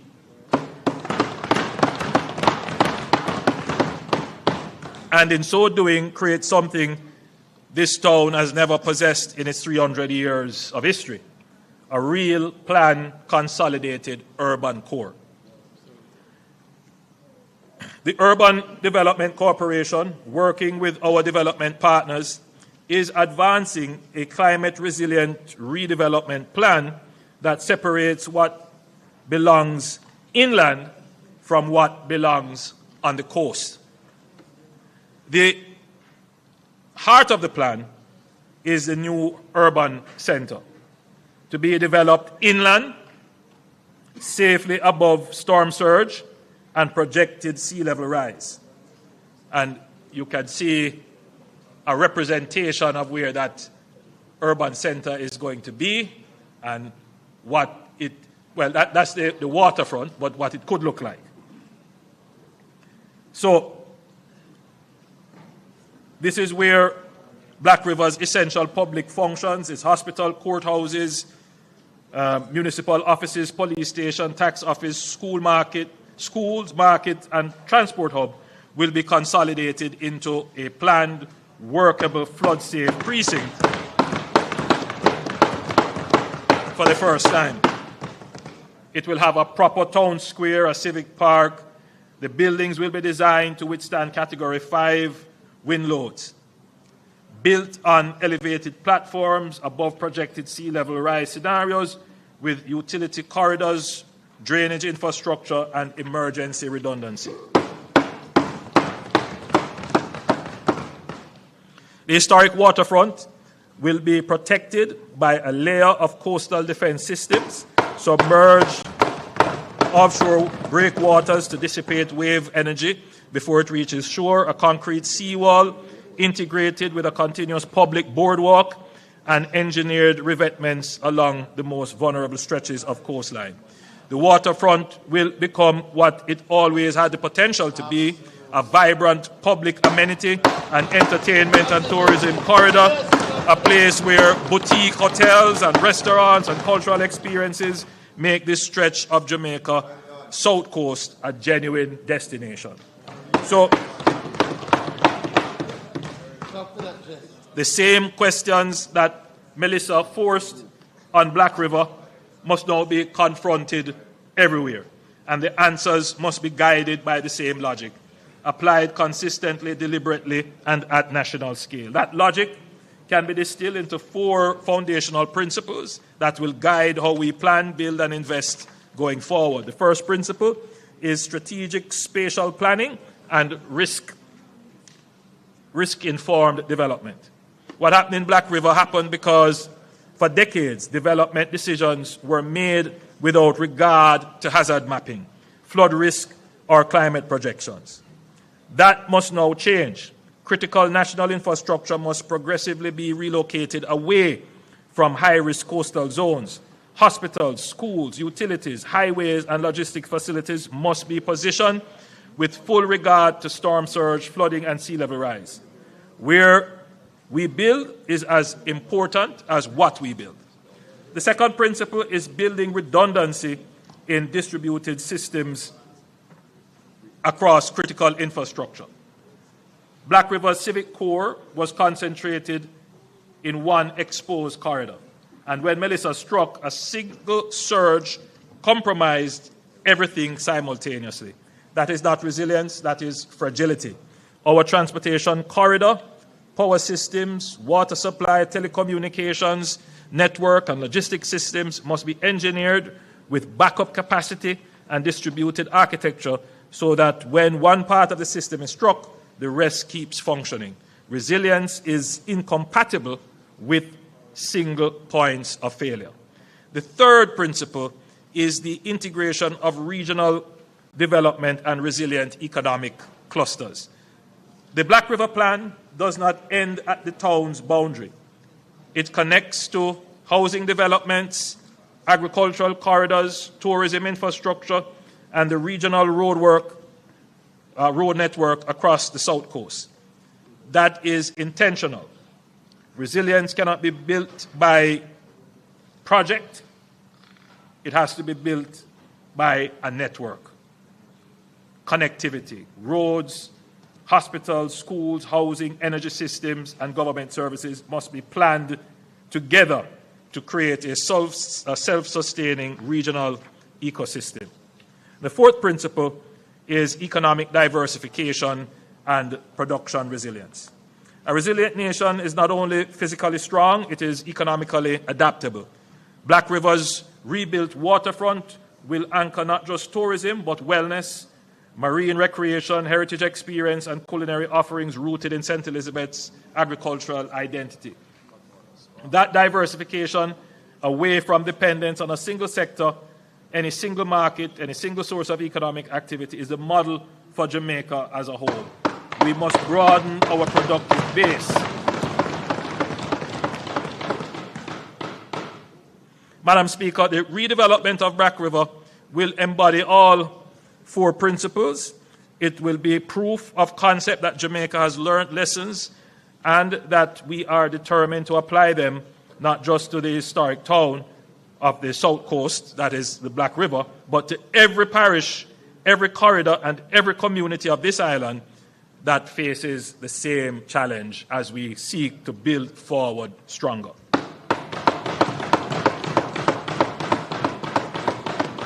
Now, Madam Speaker, I know the people of Black River are anxious. Your MP, I could only describe it as anxiety. He's also anxious.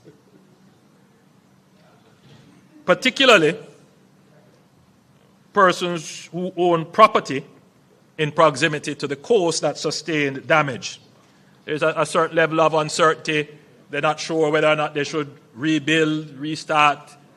Many of them have reached out to say, Prime Minister, I don't want to restart. In fact, there are several who have said, I was even contemplating coming out of business. Melissa's hastened the decision, but they want some indication so that they can figure out how to plan. And we hear on our side the magnitude and scale of what we are planning to do can't be rushed. We can't make wrong decisions. So we have to think these things out carefully, put in place the systems and the structure. So today I would have laid out for you the NARA, which will manage it, the legal framework under which it is going to be managed. So we are well there. So I would say to the people of Black River, we have identified suitable lands to support a structured program of relocation and reconstruction for housing and business. For businesses, the town of Black River, for businesses in the town of Black River, the UDC has been asked to begin dialogue with property owners regarding acquisition of property and relocation where necessary. Madam Speaker, I don't want to say too much here because I know how, what leaves here and lands there might be two different things. So I prefer that the entity, I have tasked them to go and start the dialogue, that they go and speak to the people directly. After agreement is reached, then you can speak publicly. Early next month, various agencies of the government will begin the consultations and sensitization with specific communities in Black River and along that corridor regarding relocation of their communities. The truth is there are just some communities that proximity to the swamp, threat from the sea, when we look at all of the risk maps that the best option is to relocate. But we know how difficult this is. And so we will handle this in a very sensitive way. We will ensure in a very transparent way as well. We will ensure that nobody is at a loss and that livelihoods are enhanced as a result of it. It is not something that is going to happen overnight. We acknowledge this, but it is something that we must do. So we will start the conversations individually with them. Madam Speaker, as you can see, there are several exciting transformational projects planned for the southwestern region, including Fonthill. Yes, with its world-class ecotourism potential, Fonthill is down for development. The airport in Little London, which was already announced, that will be brought on to the NARA project sheet, and the new urban centre in Negril, that as well will be brought on to the NARA sheet. And I wanted to just draw your attention to the road network. There, the lines in red are showing you new highways and corridors that will be built. One of them will be the extension of the east-west highway from the Williamsfield leg, bypassing Spur Tree. And then there is another corridor which will not run on the coast, but more inland, but will connect to where the new Black River Urban Centre will be. So all of these roads will be under NARA, and they will be started and completed within the next 4 years. In fact, these roads should be completed within the next 3 years. What we learned from the hurricane is that in the immediate few days, we did not have access. The roads were impassable, they were blocked. And, one of the problems was just how the road was built. We had no challenges with the highways. No highway was blocked because these roads were built to different standards, different drainage provisions were made. Now, St. Elizabeth, which didn't have it before, will now have 2 modern highways traversing the parish.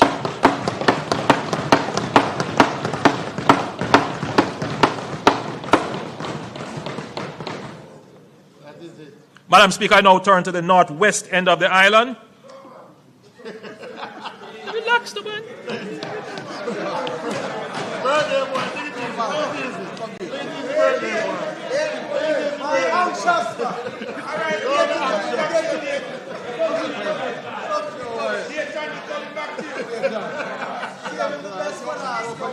No, but the member, just to put the member at ease. What I'm presenting here are large-scale reconstruction projects for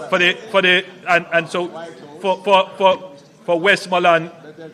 You would have heard what we're going to do with Negril and so forth. But for the other areas, it is mostly housing reconstruction. So I will address that. I will address that under a different modality. So, Madam Speaker, anyone who has driven from Montego Bay to Negril knows the bottlenecks at Hopewell and Lucy. This is not just a quality of life frustration, it is an economic cost. Every hour of unnecessary journey time is a deterrent to tourism investment, a disincentive to the visitor's experience, and a brake on the development of Hanover's enormous untapped potential. Madam Speaker, Hanover has so much potential, but it is, almost like an interland in Jamaica. And in the same way that we have opened up St. Thomas, we will open up Hanover for development.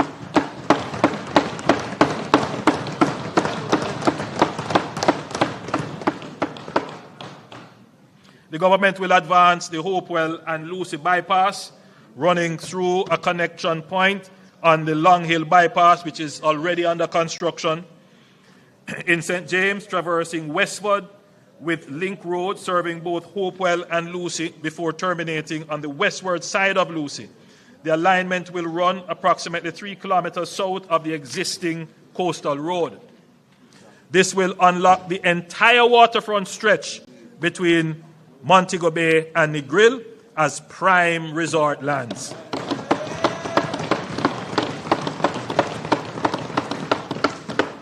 In addition to the bypass, we intend to develop the Lucy Harbour into a premium boating destination.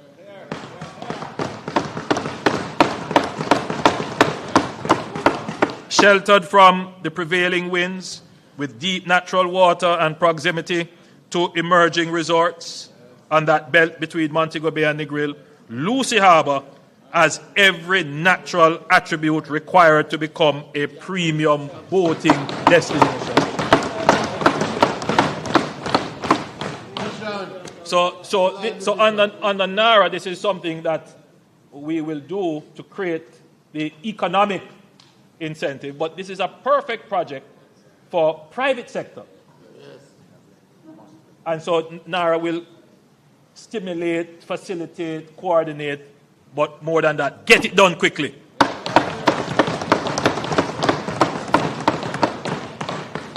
The town of Lucy itself is similarly at risk for storm and wave action. In other words, it faces the same threats as Black River.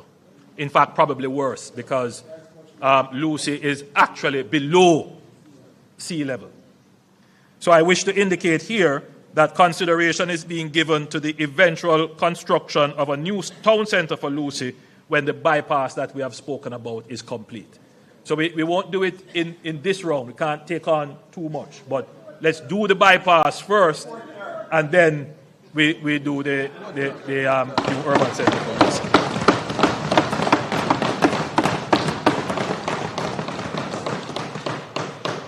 Madam Speaker, I want to talk about St. James, Montego Bay in particular. Recently, I was written to by one of the tourism interests in Montego Bay, expressing real concern about the state of the town, how it looks, the collection of garbage, the public facilities that are there, and there is a real concern raised, and I want the tourism community to know that the government hears your cry. We're not just sensitive to it, we are working to have it addressed. One of the big issues which I know is a challenge is the collection of municipal waste, the collection of garbage.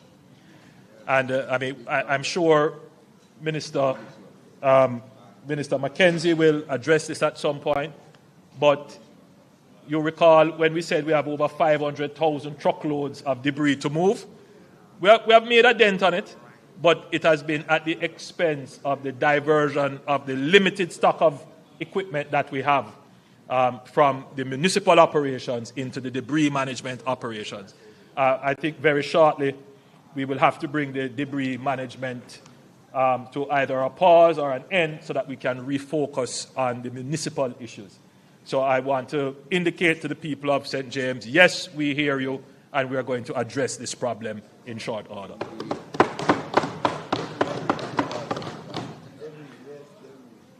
Madam Speaker, Montego Bay is our tourism capital, and it is time we undertook new investments to revitalize and secure its position as the leading destination in the Caribbean.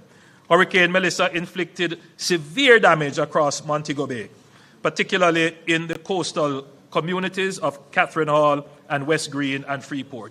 The destruction was painful, but it has given us something valuable, a once-in-a-generation opportunity to reimagine this corridor in a way that is bolder and more resilient. But we must first protect this city, which is a key pillar of Jamaica's economy. Montego Bay has long been vulnerable to flooding. Its rivers, when overwhelmed, have repeatedly brought misery to communities. The government will therefore undertake significant investments in river training to contain, manage, and direct floodwaters away from communities and commercial areas and critical infrastructure. The people of West Green and Catherine Hall will be very happy to hear this. And downtown Montego Bay, yes. Madam Speaker, the Montego Bay Freeport and its surrounding areas represent one of the most strategically valuable and scenically spectacular stretches of real estate in the entire Caribbean. It is home to our mixed-use cargo and cruise ship port and the Montego Bay Free Zone, and is flanked by major hotels, premium residential developments, and a forthcoming 28-story mixed-use hotel and residential complex, a powerful signal of the confidence that investors already place in this corridor. At the same time, the soon-to-be completed Montego Bay Perimeter Road is fundamentally reshaping the economic geography of the wider region, opening new corridors and unlocking additional lands for investment that were previously out of reach. Our plan is to gradually relocate the BPO and light industrial activities in the Free Zone to new purpose-built facilities along the Montego Bay Perimeter Road, catalyzing vibrant economic activity along the emerging corridor while providing modern, world-class, purpose-designed spaces. The thinking and the beauty of this strategy is that this will free up prime waterfront lands on the Freeport Peninsula for their highest and best use. We envision a landmark mixed-use development, commercial, retail, and premium residential seamlessly woven into the urban fabric of the city. Absolutely. Comparable in ambition and elegance to the celebrated Brickell waterfront in Miami.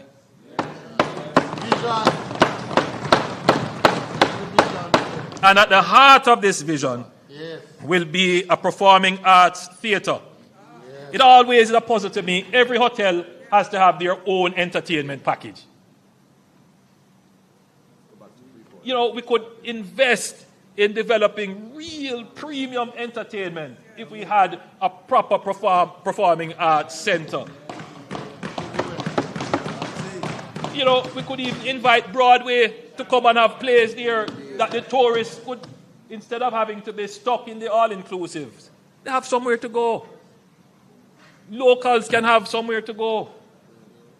So the thinking, and you know, one thing with this government, we apply strategic thinking to everything. Everything.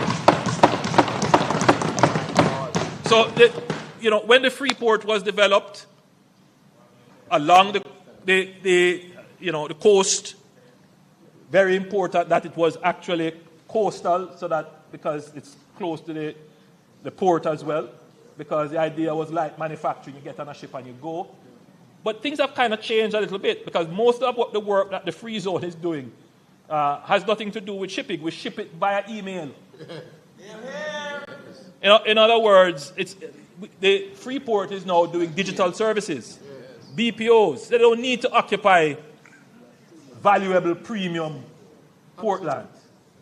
So where they need to be is actually beside efficient public transportation. Absolutely. So people can get to work easily. Right now it's chaos to get into the Freeport. Yeah. So just this move is going to increase the efficiency of the town, but increase the value and productivity.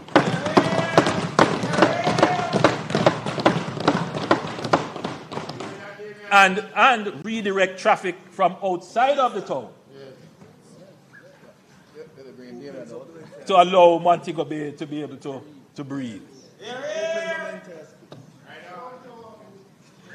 Madam Speaker, the vision does not stop at Freeport. What we are proposing is the transformation of the entire coastal corridor, from the Freeport sweeping eastward to Harmony Beach Park, along the waterfront, and all the way to the iconic Hip Strip. This breathtaking stretch of Caribbean coastline will be unified into one seamless, world-class leisure, entertainment, and shopping corridor. The Top Road. Minister, what's the proper name of the Top Road? The Queen's Drive. Top Road is the president of Montego Bay. Top Road, as we all know it. Very, very few people know it as Queen's Drive. The Top Road will be dualized, and it's a very important point. The top road will be dualized to handle traffic efficiently, while the bottom road will be progressively pedestrianized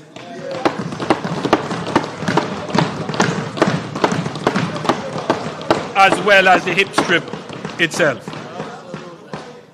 The result will be a walkable waterfront of rare beauty and vitality connecting the cruise ship port to all the way to Harmony Beach Park and Doctor's Cave Beach, and every restaurant, bar, gallery, and shop along the hip strip.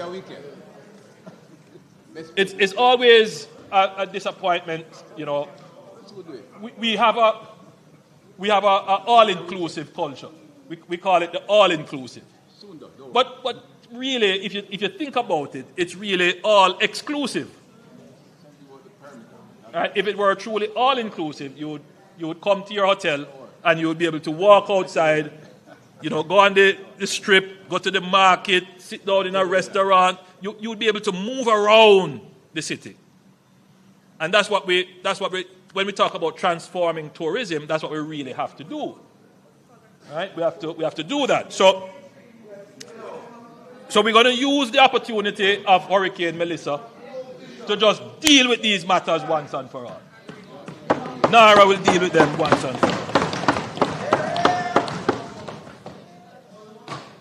Madam Speaker, we are also examining ways to enhance the elegant corridor between Sangster International Airport and the Montego Bay Convention Center. Yes.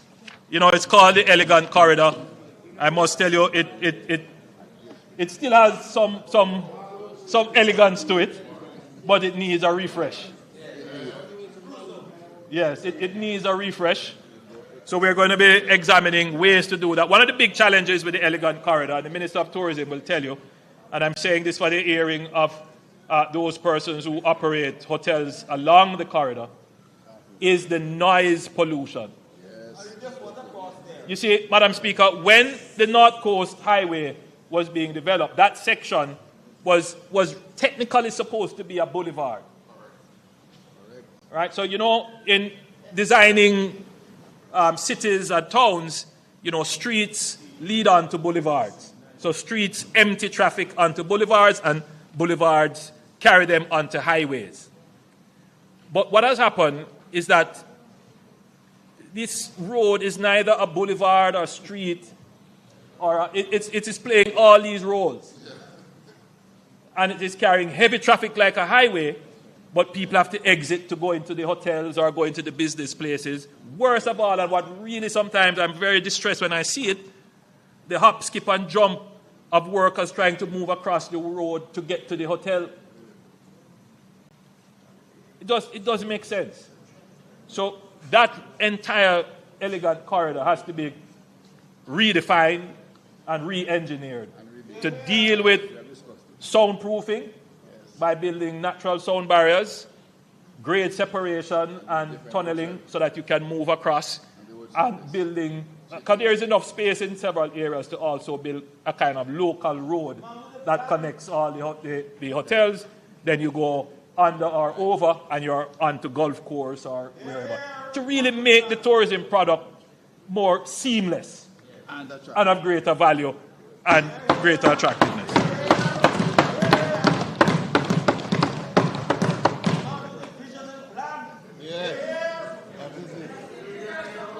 Madam Speaker, Black River, Madam Speaker, like Black River, Falmouth is a case study in the existential vulnerability of low-lying coastal communities to the intensifying impacts of climate change.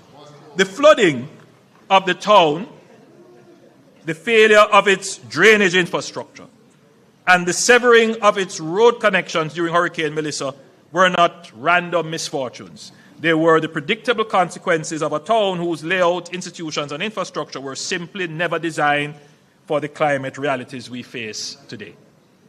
We cannot simply rebuild what was there. We must fundamentally reorganize Falmouth.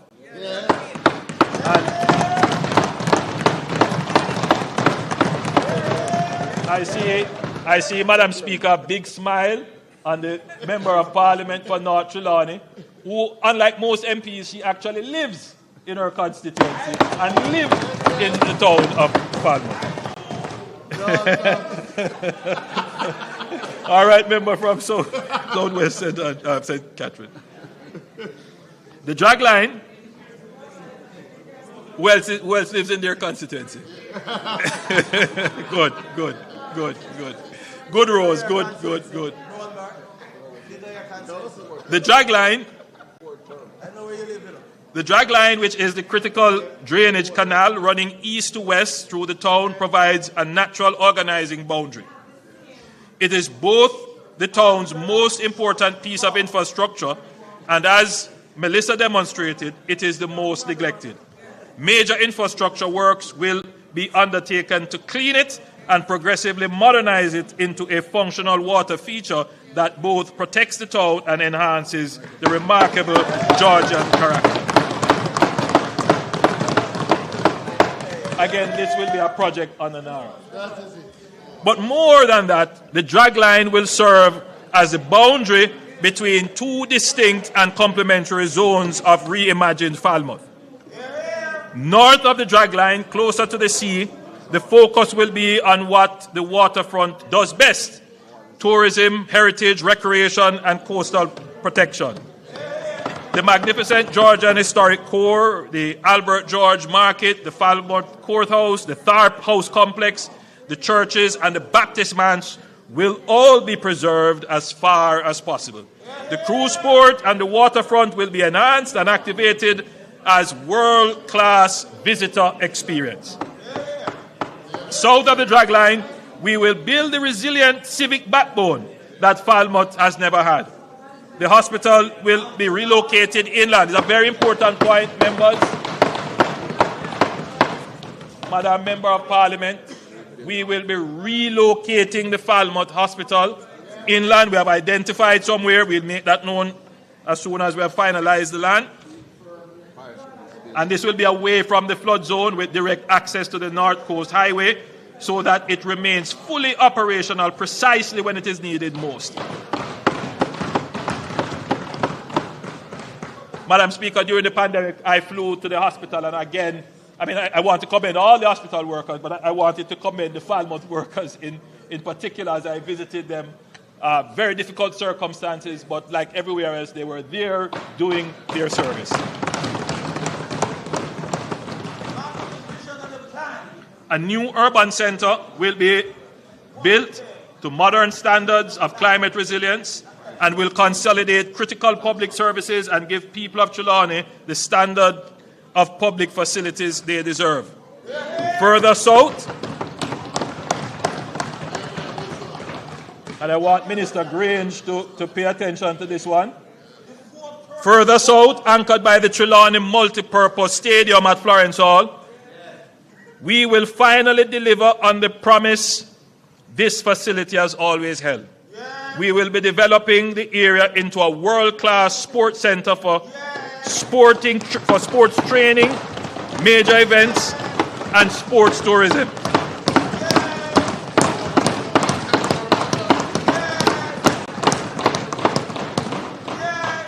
While building around it vibrant housing and a commercial nucleus that brings permanent economic life to this corridor.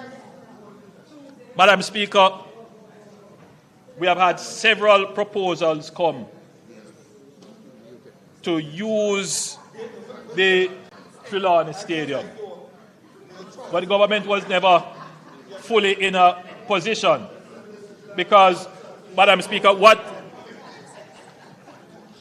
to convert this into a sports tourism entity would require not just the facility.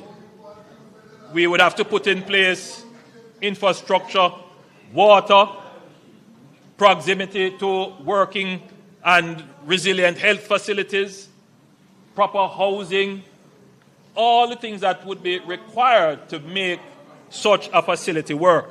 So we were never in a position then to do it.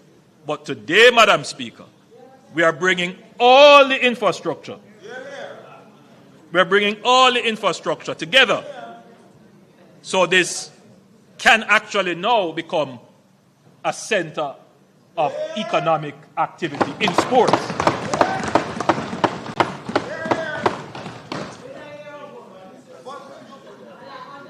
The Minister of Tourism sent me a note to say that I forgot to mention the upgrade of the Montego Bay Convention Center. Yes, under these projects, the Montego Bay Convention Center will be upgraded in addition to the re-engineering of the Elegant Corridor. Madam Speaker, I now move to the northeastern section of the island.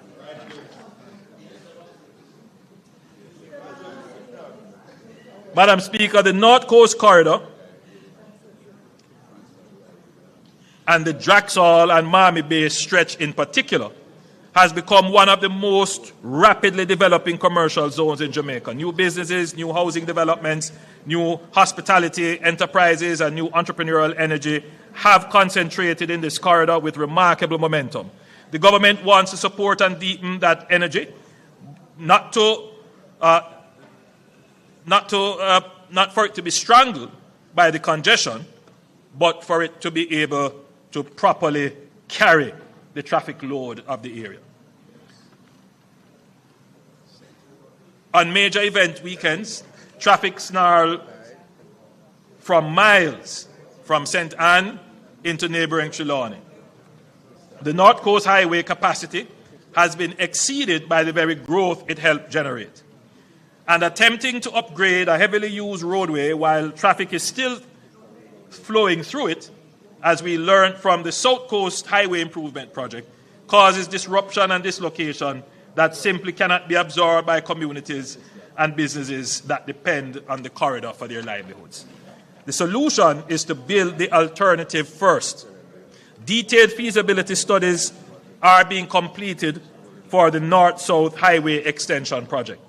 The proposed extension consists of two segments branching from a new grade-separated interchange near Miami Bay, westward to Discovery Bay in St. Anne, and eastward to Tower Isle in St. Mary. Together, these extensions will create a high-speed tolled alternative to the existing North Coast Road, diverting through traffic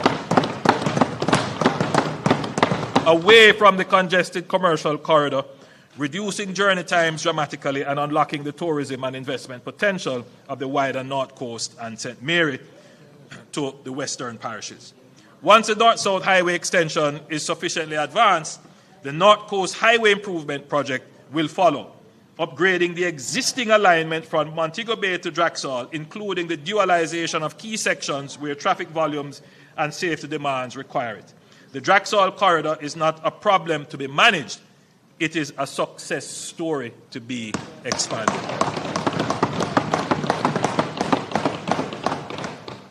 With this investment, we give it the infrastructure it deserves, and we unlock the next chapter of growth along Jamaica's most visited coastline. Madam Speaker, I now turn to the eastern end of the island, Port Antonio. Port Antonio is unlike anywhere else in Jamaica. It is the birthplace of Caribbean tourism, the town that first showed the world what Jamaica could be, drawing Hollywood legends, royalty, and the world's most discerning travelers to its twin harbors and extraordinary natural setting. It deserves a future worthy of that legacy.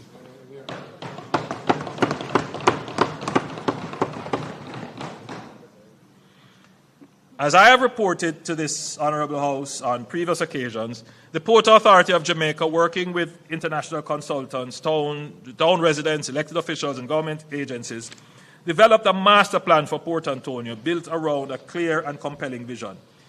A high-value, low-density tourism destination that preserves the unique history and character of this irreplaceable town while unlocking its enormous unrealized potential. We are now moving from planning to delivery, starting with the Port Antonio bypass. Madam Speaker, sometimes, I'm doing this now 11 times and going through all the projects and the plans. I can just imagine that the people listening might say, but you said this already, or here goes another plan.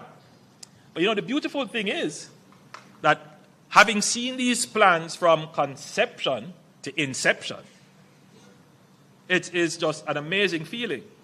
So I recall when we were doing the discussions about how are we going to develop this beautiful asset of Port Antonio. And we recall that when the sewer lines were being put in, I believe by the opposition at the time was the government, the chaos it created in the town. Well, yes, we got the money, but they implemented. Right. So, but it was chaos in the town, just to put in the sewer lines. And so the thought was, if we can't do any further development in the town, because the development itself may kill the town.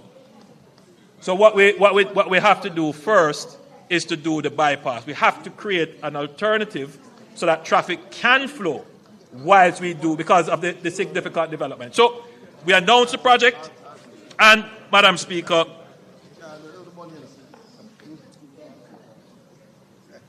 and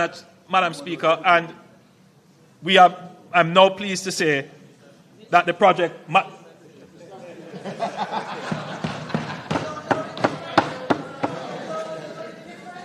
is man, woman is woman.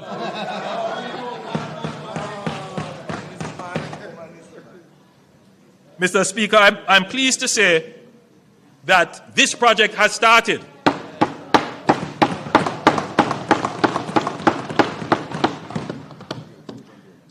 This is an $81 million project, and it is an essential precondition for everything else the master plan will seek to achieve. This 18-kilometer corridor will be delivered in two phases. The first spanning Norwich to Turkle Crawl Harbour, and then 7 kilometers of 4-lane roadway, new bridges and upgraded drainage, built inland and elevated to protect against storm surges and coastal erosion. By diverting through traffic away from the historic town centre, the bypass will give Port Antonio the space it needs to become the premium destination the master plan envisions. Beyond relieving congestion, the bypass will open new corridors for housing, commerce, and economic activity. And as I've said, works has already begun.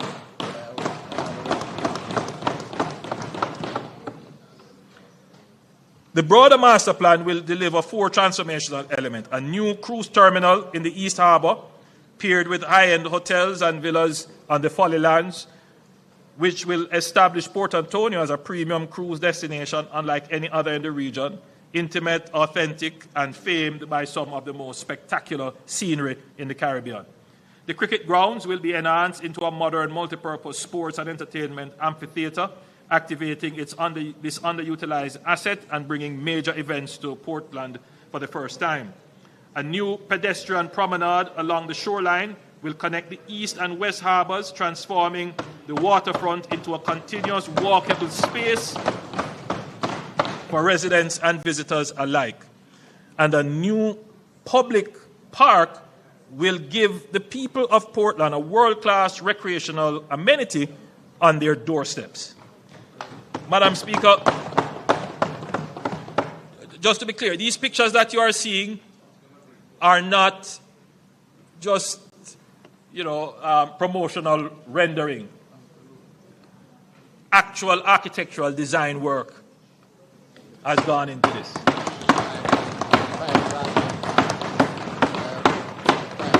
All right. Complementing all of this, Madam Speaker, is the Boundbrook Urban Centre. So you hear me talk about we're going to build a urban centre, we are building urban centres. The Boundbrook Urban Centre is approximately 40% complete. Like the Morant Bay Urban Centre, Boundbrook will be an integrated commercial hub combining public and private services seamlessly in one location. Madam Speaker, the development of the new port And I want this is the Morant Bay Urban Center. Well, the bypass starts there. So it connects there. So, Madam Speaker, the development of a new port in St. Thomas has been discussed for some time. The original intent was to develop an aggregate port to serve the growing demand for construction materials in regional markets such as Guyana and Suriname. However, Hurricane Melissa fundamentally expanded our thinking. Hurricane Melissa served as a stark reminder of the vulnerability of Jamaica's southern coastal line and the existential threat that a direct strike on Kingston would pose to the port of Kingston, and by extension to the nation's ability to recover from any such disaster. As a result, the government will now not only develop an aggregate port for export, but one with capacity for mixed usage, such as the Reynolds Pier in St. Anne. This port will serve as a critical backup to the port of Kingston in the event of a major disaster, while simultaneously driving economic growth and creating much-needed employment opportunities for the people of St. Thomas.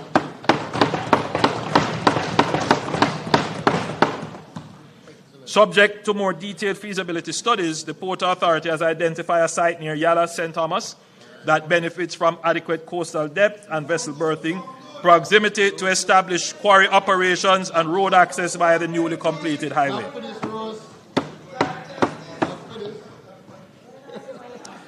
Madam Speaker, the Port of Kingston is now one of the fastest growing ports in the entire hemisphere, and we are determined to ensure that our infrastructure keeps pace with that growth.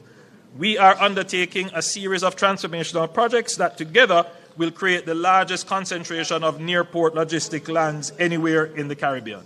The first of these is the $80 million Westland projects already underway, which will add 15 acres to the Kingston Freeport Terminal, increasing cargo storage capacity by more than 25%.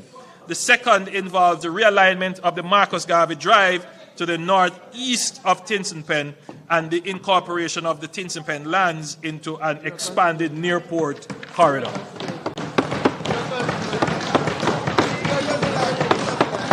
No, it's our constituency.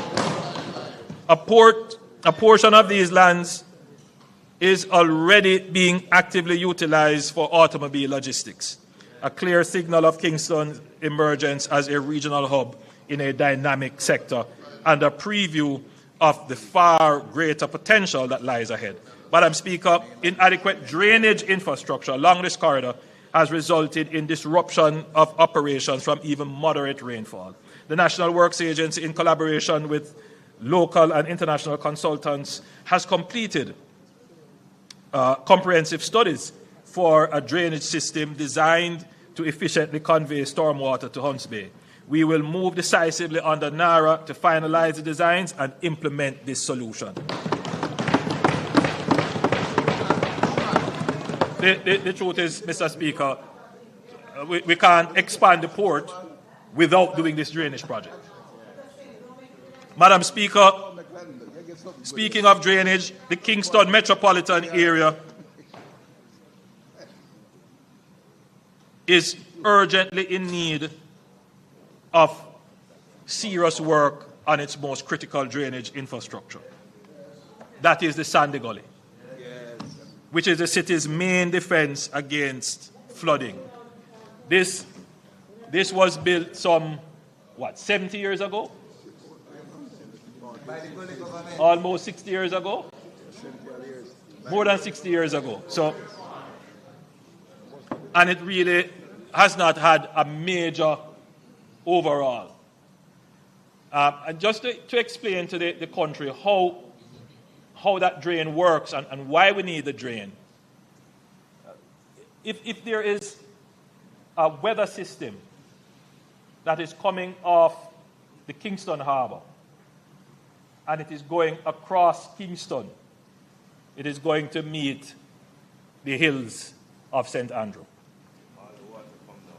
And what that will do as the precipitation moves against the hills is that all of that will fall as rain it will come down the hill, and if it doesn't get into the sandy gully and go into the sea, it will flood the Kingston Plain. And so that's why it was built like that. So it actually takes the water coming off the hills for any heavy precipitation. But the gully as it is, because the inverts and the other infrastructure that support it, they are aged. And so they are falling apart. So on the Nara, yes, thankfully, the gully was not damaged. The sandy gully was not damaged by Melissa. But because we have a resilience mandate, we know that this is a key piece of infrastructure that is needed for Jamaica's resilience. And therefore, the reconstruction of the sandy gully will be a major project on the Nara.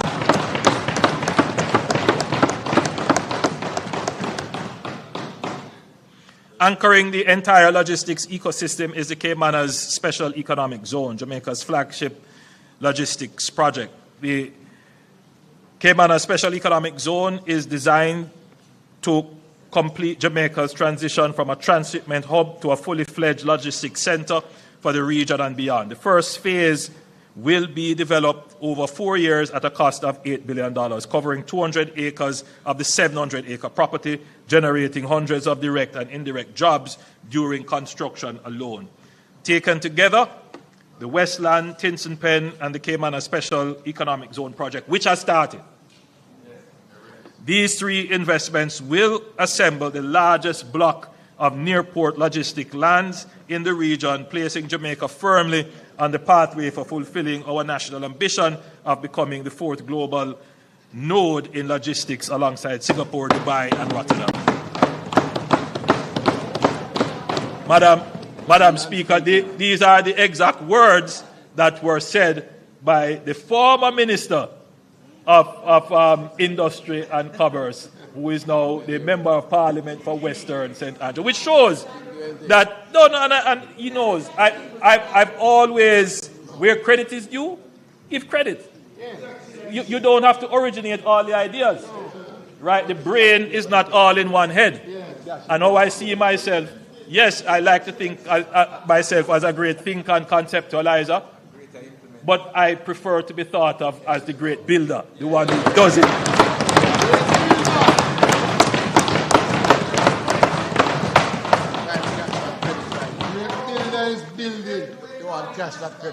Madam Speaker, when major disaster strikes, the ability of the state to function, to coordinate, to communicate, to make decisions, to serve the people depends on having facilities that can withstand the impact and continue operating in its aftermath. Hurricane Melissa exposed the vulnerability of the government itself. Jamaica currently houses its ministries and departments and agencies in a patchwork of aging, scattered buildings, many of them structurally inadequate, poorly connected to each other, and wholly unprepared for the demands that a major disaster places on government operations.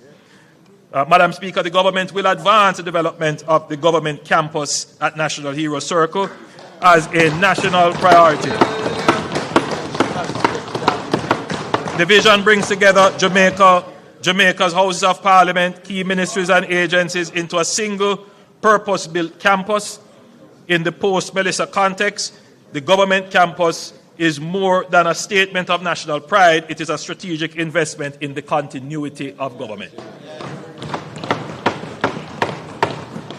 Madam Speaker, this Parliament could never have withstood Hurricane Melissa, or even a slightly lower hurricane. And I think it is now a moot point, Mr. Speaker. I think every member of Parliament here serving in this building would have to agree. The building has served us well, put it that way. But it really cannot carry us much further.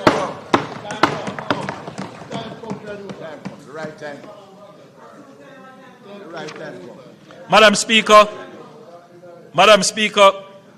resilience is not only our road and bridges. Resilience must also include our health facilities. Kingston Public Hospital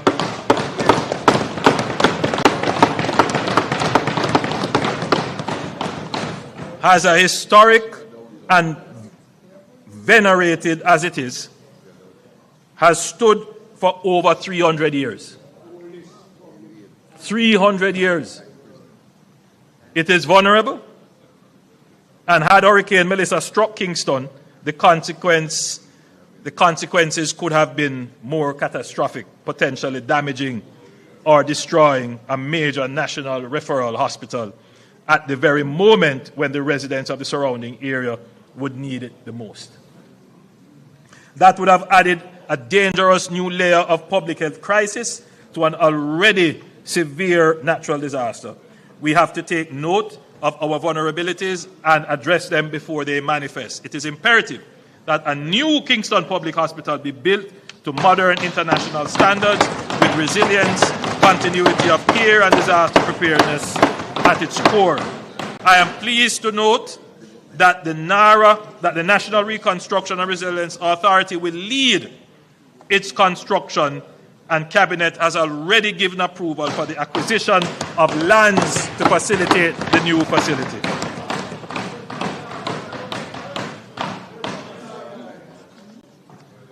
Madam Speaker, both our major international airports sit adjacent to the sea, and we are vulnerable to storm surges and the long-term effects of sea level rise.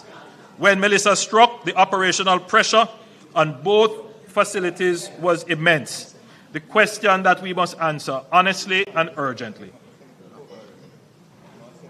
what happens if one or both of our major international airports is rendered inoperable by a natural disaster? The answer cannot be that Jamaica has no answer. Vernon Field has been discussed as a development opportunity for decades. The vision of an aerotropolis, an airport city that would anchor Jamaica's ambition to become the world's fourth logistics hub has appeared in strategic documents. I've spoken about it numerous times. Cabinet decisions and development plans have been made since the 2000s.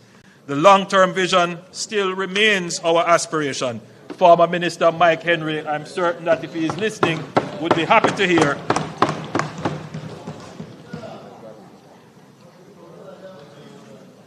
that the Vernon Field, and that's the airstrip you're looking at, which was built during the World War II era, that by and large the concrete is still intact. It has over 2,000 acres of land around it. A premium piece of real estate is used for drag racing,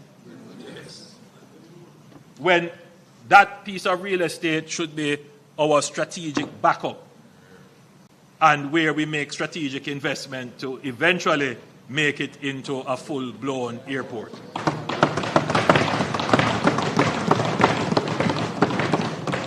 And this is why we will advance the Vernon Field Light project, a focused phase rehabilitation of the existing airstrip to create an international airdrome capable of accommodating the largest commercial aircraft in operation. And this means that in the event of a hurricane, earthquake, or other disaster that renders Norman Manley or Sangster International Airport inoperable, or both, Jamaica will have an inland facility capable of receiving wide-body jets, humanitarian relief aircraft, cargo planes, and military transport.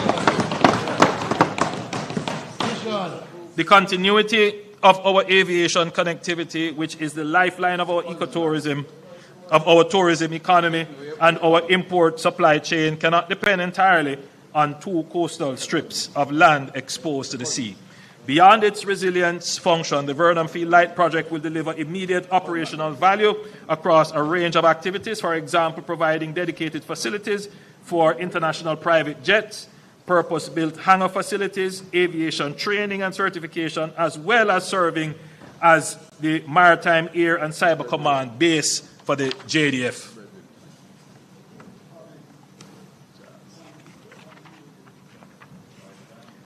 Madam Speaker, the slide now being displayed shows the national highway network, including all planned highway projects. What it illustrates is a vision that is within our grasp. A continuous, modern highway network encircling the entire island, connecting every parish, every port, every airport, and every major economic center into a single seamless system. The objectives of this network are, one, to reduce travel times and transportation costs for businesses and families, to open new corridors for agriculture, industrial, and tourism development, and to strengthen resilience by ensuring that no community is ever again isolated because of a disaster, and of course, to create new lands for low-income housing.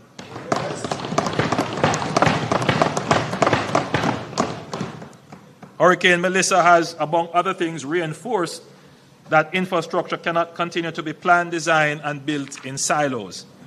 That approach has cost us dearly. Roads are rehabilitated and then torn up again because a pipeline issue was not anticipated. Drainage deficiencies short the life of otherwise sound roadworks. Slope instability undermines the investments made without adequate assessment of the surrounding terrain. This fragmented, reactive model is inefficient, expensive, and wholly inconsistent with the scale and ambition of our national reconstruction vision. We are therefore moving decisively towards integrated infrastructure planning, a framework in which roads, drainage, water, sewage, utility corridors, slope stability, and climate risk are considered together from the design stage and sequenced into a disciplined way through implementation. Integration planning must be matched by stronger infrastructure governance. Part of what involves a long overdue, that is part of the work which involves a long overdue reform of how we classify and manage the national road network. At present, roads of vastly different purposes, economic significance, and strategic importance are treated in broadly the same way. A modern road designation framework will allow us to distinguish clearly between local access roads, parish connectors, strategic economic corridors, tourism routes, agricultural links, and emergency and evacuation corridors. Madam Speaker, what this will do is to inform the budget. Right now, how are roads repaired? All right, so the government, through a process like this, will identify strategically important roads. And those roads are usually networked. And all of these roads that are built centrally, they stand up. And they carry quite a bit of volume and maintain our connectivity. But a large part of the road repair and maintenance budget is politically driven. MPs feel, and I feel the same way, that I must have influence over the road construction and repair budget. So in other words, road repairs are also influenced by political pressure. Now, maybe that's not a bad model, but what it does is it helps to fragment how the limited road repair budget is spent. So what happens is that the road repair budget is broken down essentially by constituency and by the effective lobbying of members of parliament. Now, the truth is that that strategy may have served well. But what it creates is a great deal of fragmentation, because every year we spend billions of dollars. But if you look at the road network, you can't really say that you have developed a road network. And at some point, as a country, we have to say, look, we need to make impact with the money that we are spending.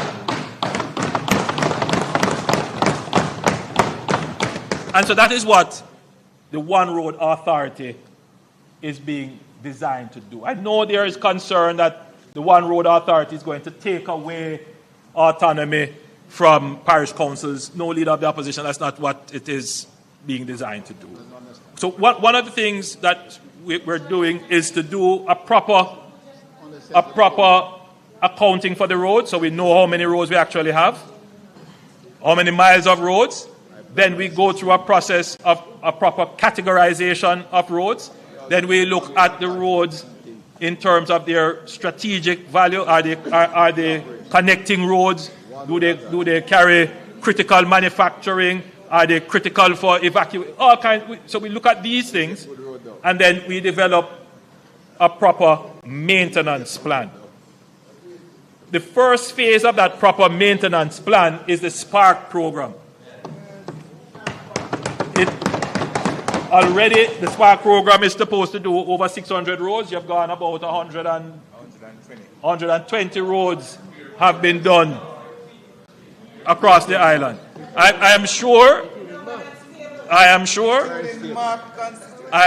that almost all MPs who were here from the last term can say that there is a road being done in their constituency, a road or two.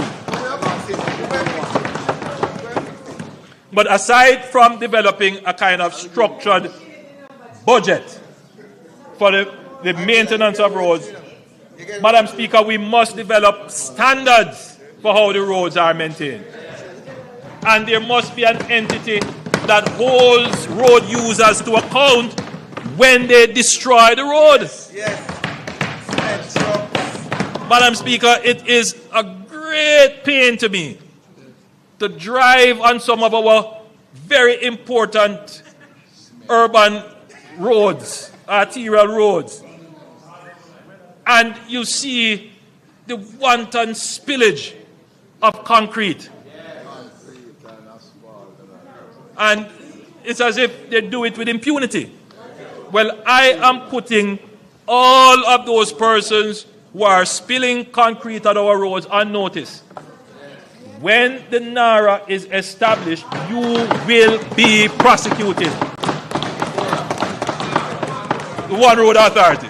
You're listening. The One Road Authority.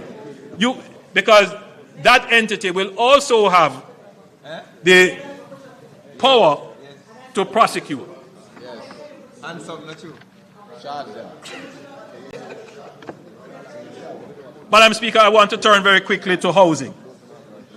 This year, the National Housing Trust marks its 50th anniversary. The NHT has stood as one of the most enduring and consequential institutions in Jamaica's development architecture, a testament to the vision of former Prime Minister Michael Mann. Hail the man.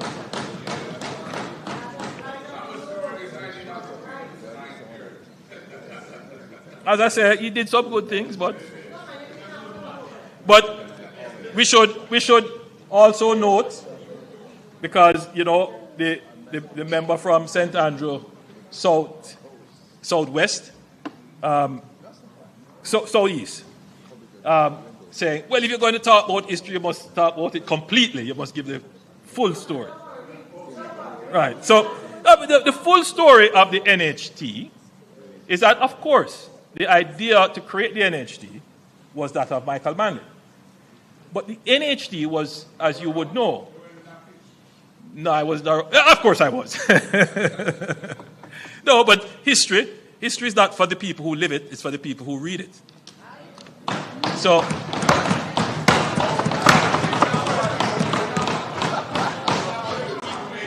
no, you read it. You have to read history. You have to read history. Because, the truth is, leader of the opposition, there are people who live the experience, right? But when they actually read it, they say, but it's different. Because when you have to sit down and put everything into context and bring things into consideration that the person experiencing it would not be able to interpret, you get a fuller experience when you're reading the analytic of the event. But, Madam Speaker, the point is that the NHT was formed out of the NIS. Yes. In other words, the fund that we created, the National Insurance Fund, which when we created, the PMP objected to it, turned it around, called it sin, never wanted it to be done. So now, what happened is that, of course, the initial establishment of its structure and the funding came from the NIS. So I mean, it's just a part of the context of the NHD. But to the credit of former Prime Minister Michael Manley, this is an institution that has served Jamaica well.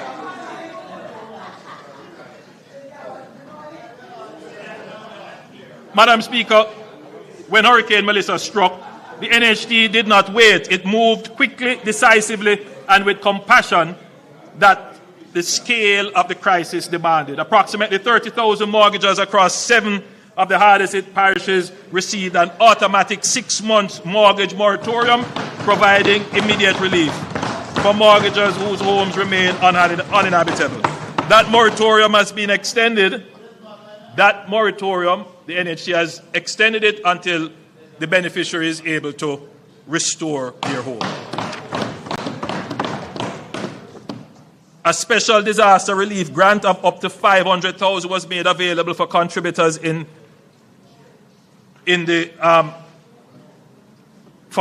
for contributors who demonstrated a need, prioritizing those unable to take on additional borrowing, including pensioners and other vulnerable groups. Over 5,500 applications have been received under the grant facility alone, with nearly 1,800 already processed and close to $1 billion dispersed.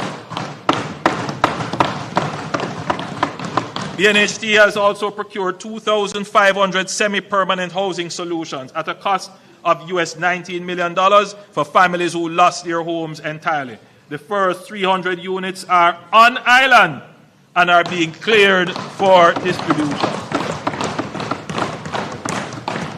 So finally, we will have some of these modular housing solutions, semi-permanent housing solutions. The NHT also introduced a hurricane relief loan of up to $3.5 million at concessional 2% interest rate to support essential repairs, disaster resilience upgrading, including reinforced roofing, and hurricane shelter and supplementation of insurance claims. Madam Speaker, the Leader of the Opposition said he hasn't seen any program insisting that restoration must be done to code and standard. I can assure you, Madam Speaker, that this program under the NHT, that the persons who are restoring their homes must do so according to the relevant local building codes. I am pleased to announce that the program will be extended through to March 2027, ensuring that families across the island can access concessional financing to rebuild, not just the standard that existed before, but to an even higher standard of resilience. So this loan program will be extended to next year, March. Madam Speaker, let me give the House and Jamaica a clear picture of where the NHT housing delivery stands. As at the 31st of January 2026, the NHT is actively managing a housing train line of over 41,000 solutions at various stages of development across the island.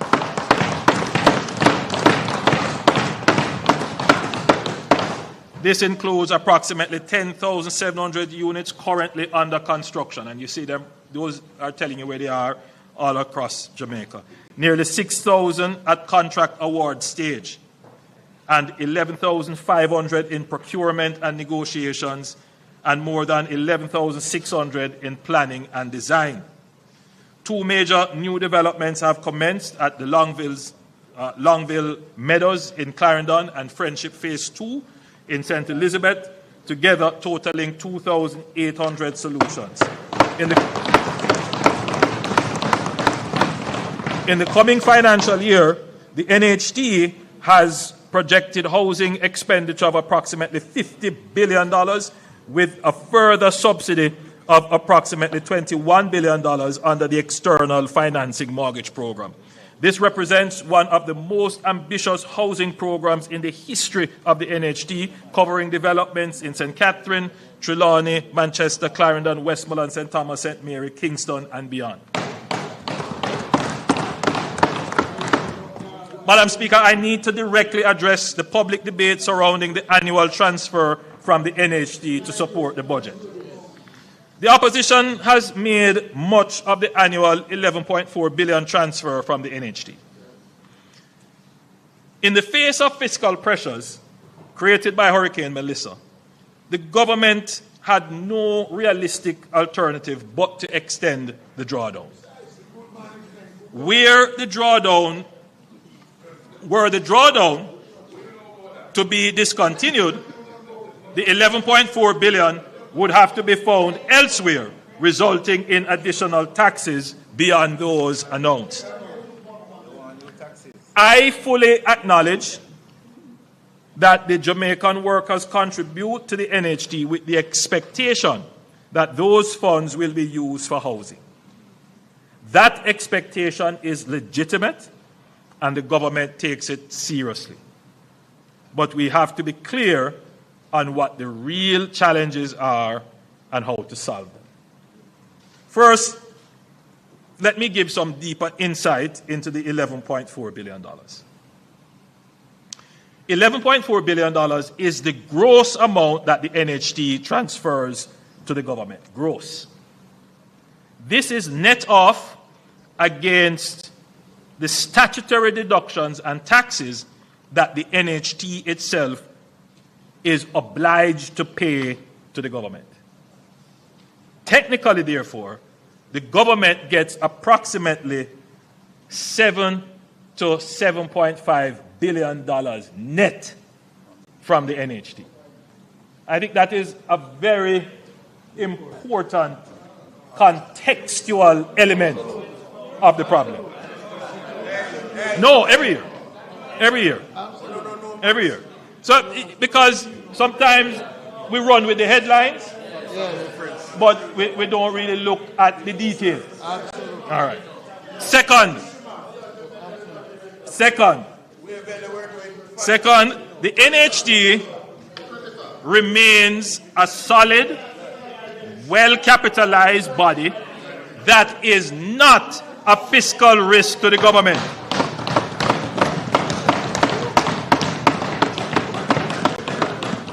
The NHT has not in any way been impaired in its ability to satisfy demand for mortgage loans, even at 0% interest rates. To further improve the cash flow under the external financing mortgage program, NHT contributors can access their NHT mortgage through approved partner institutions instead of going through the NHT itself. The NHT's portion of the loan attracts its usual NHT interest rate, even though the loan is processed externally. Furthermore, there has been no issue, very important point, Madam Speaker, there has been no issue of misuse or mismanagement of any NHT fund under my administration, like the Outameni scandal under the PNP.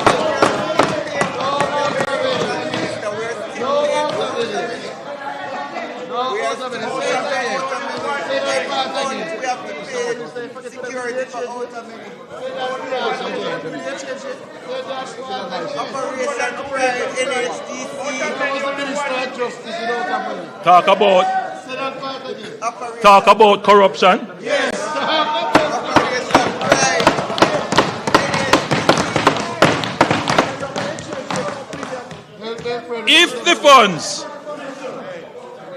If the funds remained with the NHT, they would largely have been invested in government securities and sat on the balance sheet as lending capacity, waiting for projects that too often do not materialize. Not because the money is unavailable, but because, one, we do not have enterprise-scale contractors in sufficient numbers. That's the reality. Number two, we do not have large swathes of developable land that is close to where people want to live or where sufficient infrastructure exists, so that all that is required to do is to put in the last mile. This is why we are building new roads to open up new lands for housing. That is what we have done in the East, in St. Thomas and Portland, and now we're doing it in St. Elizabeth and Westmoreland. But even when we open up new lands through roads and highways, it takes time to get the infrastructure to the last mile. We have an over-bureaucratization of the development and approvals and permitting process. We are working to simplify and accelerate this, which is why you would have heard about FAST, about NARA. All of these are attempts to accelerate the process. Collectively, these factors mean that the cost of construction in the affordable segment of the housing market makes viable projects difficult to assemble. So the challenge, Madam Speaker, is not that the funds that we take from the NHT deprives the contributor of an opportunity to own a house. That's not accurate. The challenge is, because even though we have taken the funds, in this administration, we have done more than any other.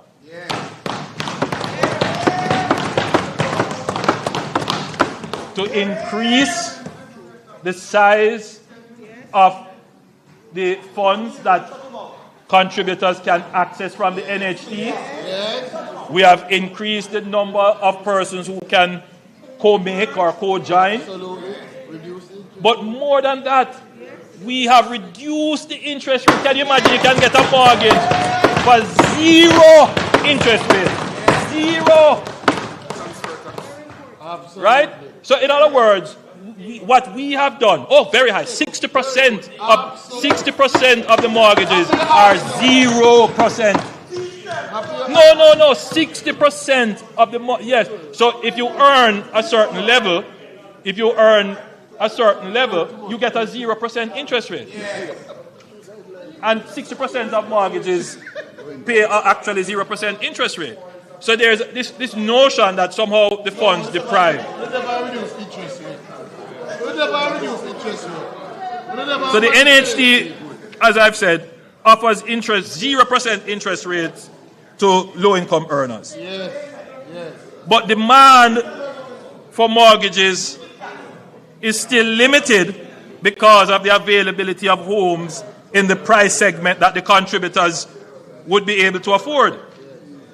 Now, this is an important point to note. Further subsidizing demand only ends up increasing prices. As we have increased the contributors' access to financing, what we see happening is an increase in the price of the house. In fact, every time we increase, the price of the house moves with the increases that we give in terms of the funds that they can access. And that tells you, more than anything, that there is a supply-side problem. That is really the issue. How do we expand the supply of houses? And we outline the structural issues that exist, which are not all NHT problems. So further subsidizing demand only ends up increasing prices. We have seen this clearly every time we have increased the NHT loan limit. Prices rise to absorb the additional lending capacity because supply does not keep pace. Jamaica's housing crisis is not a financing crisis. It is a supply crisis. And no amount of money sitting on the NHT's balance sheet will build a single new home without the land, the infrastructure, the approvals, the construction capacity to put it to work. What we need urgently and at scale is a ramping up of housing supply. And when we speak of supply at the scale Jamaica requires, we must think boldly. And that is why this administration developed the Greater Bernard Lodge Development Program as a demonstration of what becomes possible when government planners and the private sector align common vision around serious commitment and execution.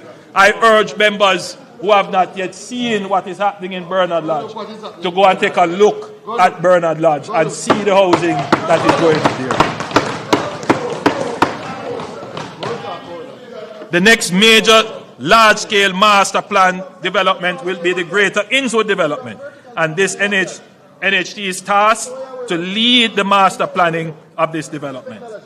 Madam Speaker, I want to talk about some new measures to increase accessibility and affordability. While we work to increase housing supply, we are always working to ensure that homes we build are accessible to the Jamaicans who need them the most. I'm pleased to announce that effective July 1, 2026, teachers, nurses, firefighters, and members of our security forces and defense forces will benefit from a specially reduced mortgage interest rate based on their length of service. For those with 5 to 10 years of service, the applicable interest rate will be reduced by 1%, and for those with service of 10 years or more, the rate will be reduced by 2%.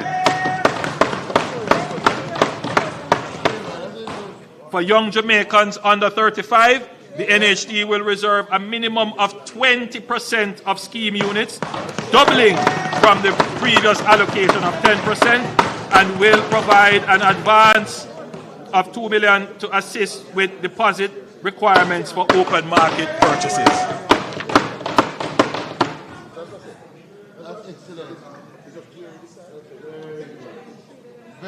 Also effective July 1, the home improvement loan waiting period will be reduced from 7 to 5 years, giving existing homeowners faster access to funds for maintenance, security, green energy upgrades, and expansion. All of these were commitments made in our 2025 manifesto.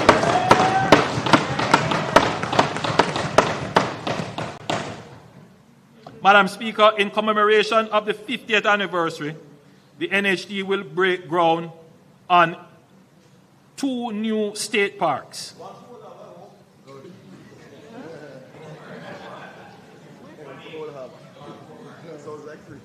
I had already announced one in Manchester, and that is being developed as we speak. They are trying to come to some agreement with the local municipality as to the exact location as to where that should go.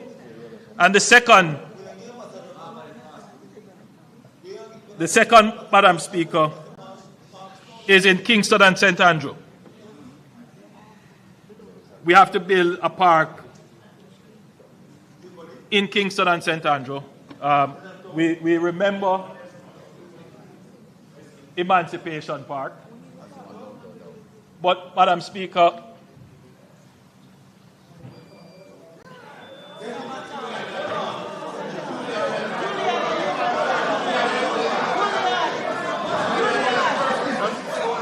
that was low. That was low.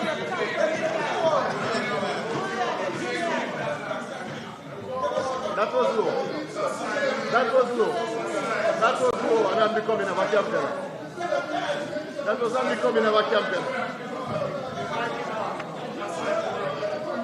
Madam Speaker, we have started discussions. Madam Speaker, we have started discussions with His Excellency the Governor General on developing a park on sections of the King's House land. That park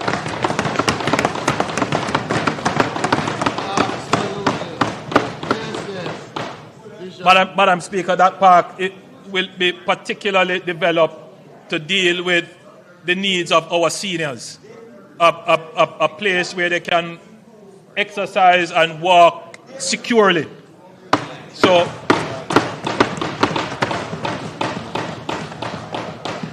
the NHT, again, will have that responsibility.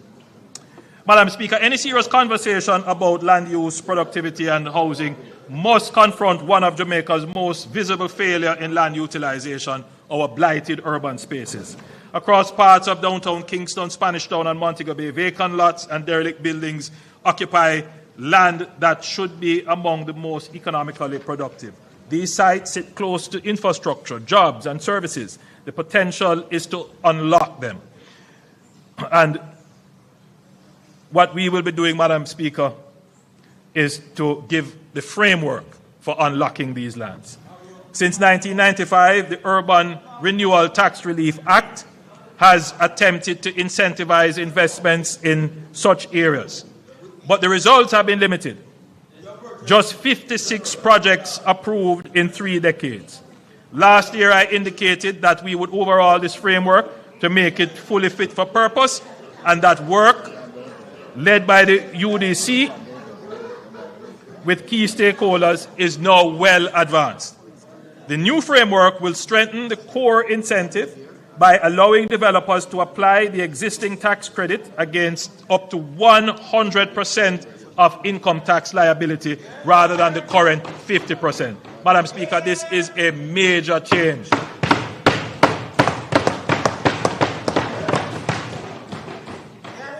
For priority projects, including developments in severely blighted areas, affordable housing and critical public facilities, the credit will increase from the current 33 1/3% to 40%.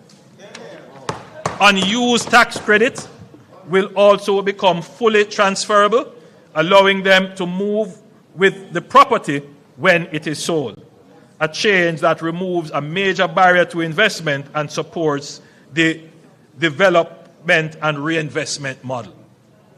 The framework will also support the wider development ecosystem.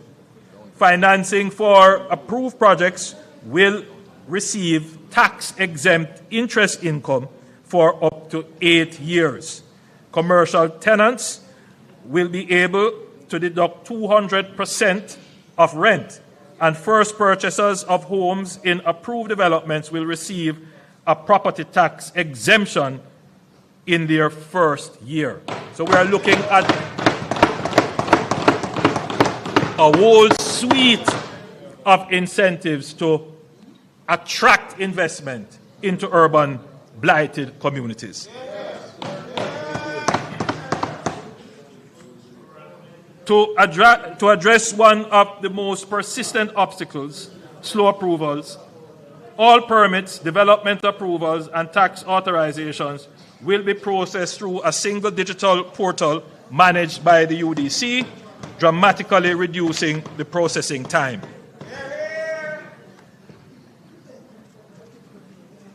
Finally, the program will expand beyond downtown Kingston to include sections of Central Kingston, Vineyard Town, Swallowfield, Olympic Gardens, Spanish Town and Cape Manners in St. Catherine, Montego Bay in St. James, Port Antonio in Portland, and Morant Bay in St. Thomas. The new framework will also explicitly include disaster recovery and reconstruction areas, covering sections of Black River, Fonthill, Junction, and Santa Cruz in St. Elizabeth, White House, and Negril in Westmoreland and Hanover, and Falmouth in Trelawney. So, Madam Speaker, we are going, as they say, hard on attracting investment in urban blighted areas. Madam Speaker, some technical and legislative work remains, but we are targeting the first quarter of 2026-2027 for the new urban renewal framework to come into effect. Madam Speaker, we have a further incentive for redevelopment and relocation work that will be needed to be undertaken in the following parishes: Trelawney, Hanover, Westmoreland, and St. Elizabeth.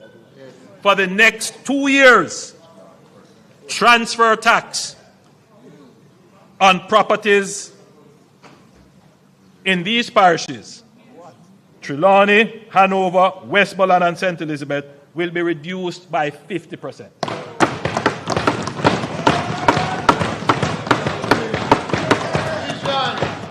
The purpose of this is that in these parishes, this is where we will have the most need for relocation, which we will need to be able to sell property and dispose of property. Many persons want to come out of certain areas, and if we can incentivize this process, it would be in the interest of the restoration and recovery. And therefore, we have taken that decision to give a special transfer tax break in these areas. Madam Speaker, a vision of this scale demands not only clarity of ambition, but clarity of financing. And let me be direct about how Jamaica intends to pay for what I have described. We will not finance this resurgence through undisciplined borrowing that mortgages the future to pay for the present. Every element of the reconstruction and development program will be financed through a deliberately structured, multi-layered architecture that protects Jamaica's fiscal stability while mobilizing the full range of available resources. The financing rests on 4 distinct pillars: concessional sovereign lending. The core of the US $6.7 billion package secured from our multilateral partners is patient, affordable capital deployed for investment. It will finance the infrastructure backbone of reconstruction where private investment is not possible. So we will invest where public good is established. Private sector mobilization and PPPs. US $2.4 billion out of the US $6.7 billion package is specifically intended to crowd in private capital through public-private partnerships for projects where commercial returns can support private investments. The government provides the enabling condition, private capital provides the execution, scale, and commercial accountability. Climate and resilience financing. We will access dedicated climate financing mechanisms, including the Loss and Damage Fund under the UNFCCC, the Green Climate Fund, and other adaptation instruments to fund coastal protection, resilient infrastructure, and community relocation. Jamaica has paid a disproportionate price for the climate crisis, which it did not create. We intend to claim every dollar of climate finance we are entitled to.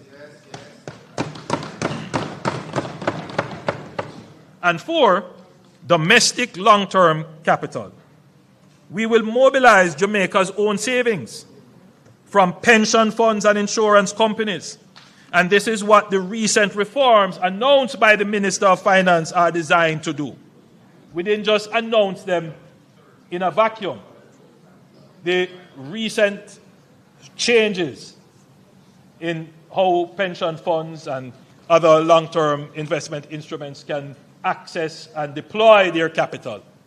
We are not just hopeful, we are incentivizing them to deploy those capital resources into the projects that are going to be managed and executed under NARA and facilitated through the FAST program. So we have thought out an entire ecosystem of measures. Together, these pillars form a financing architecture that is prudent, diversified, and equal to the task before us. Madam Speaker, there are some critical enablers for this to be done. And I think, Madam Speaker, you will agree and permit me if I have a sip of water.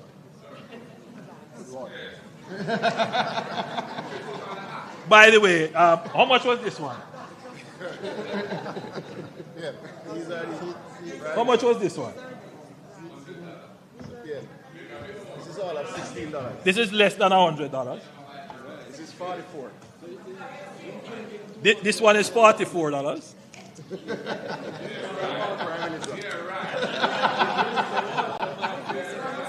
Very nice, very nice. But I have another present for you.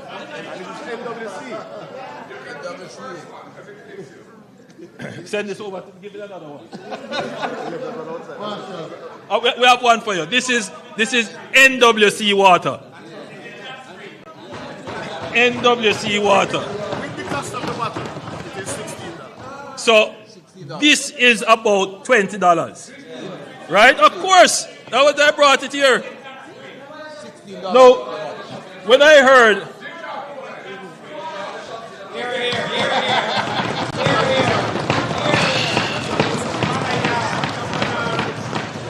So when I heard it's in your pipe. when I heard the protestations of the leader of the opposition that water costs more than gas. I mean, so yes. If you bought Avion or some other, but that's not the question. The question is, Why would the leader of the opposition go and buy water that costs more than gas when there are other options that are more economical? Madam Speaker, to me,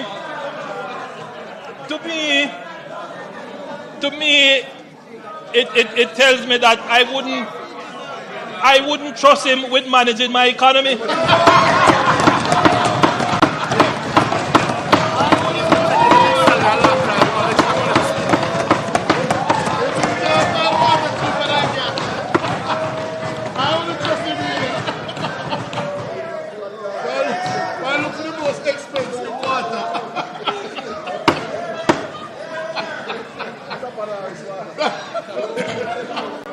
Madam Speaker, what I have described is a resurgent Jamaica, a new Jamaica. But all of this depends on a set of critical enabling conditions that must be in place and must be sustained. There are non-negotiable preconditions for the resurgent Jamaica I have described today to move from vision to reality. Enabler number one, maintaining debt sustainability and macroeconomic stability. You cannot buy water more expensive than gas.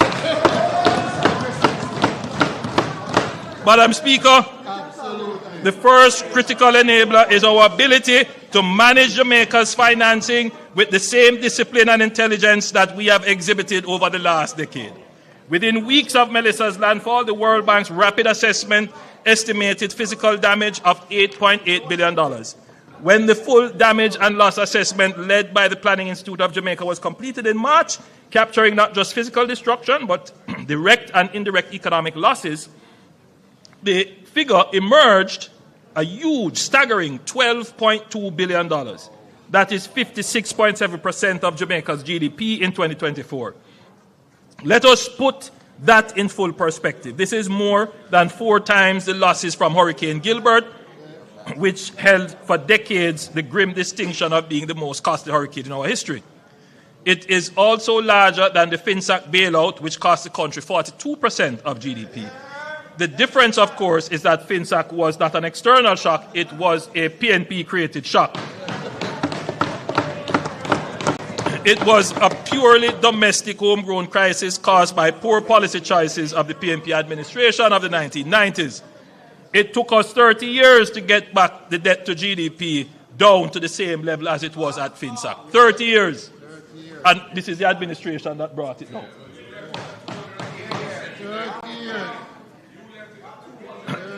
Madam Speaker, it is clear that by any measure, we are now dealing with an economic rupture of a scale this country has never confronted.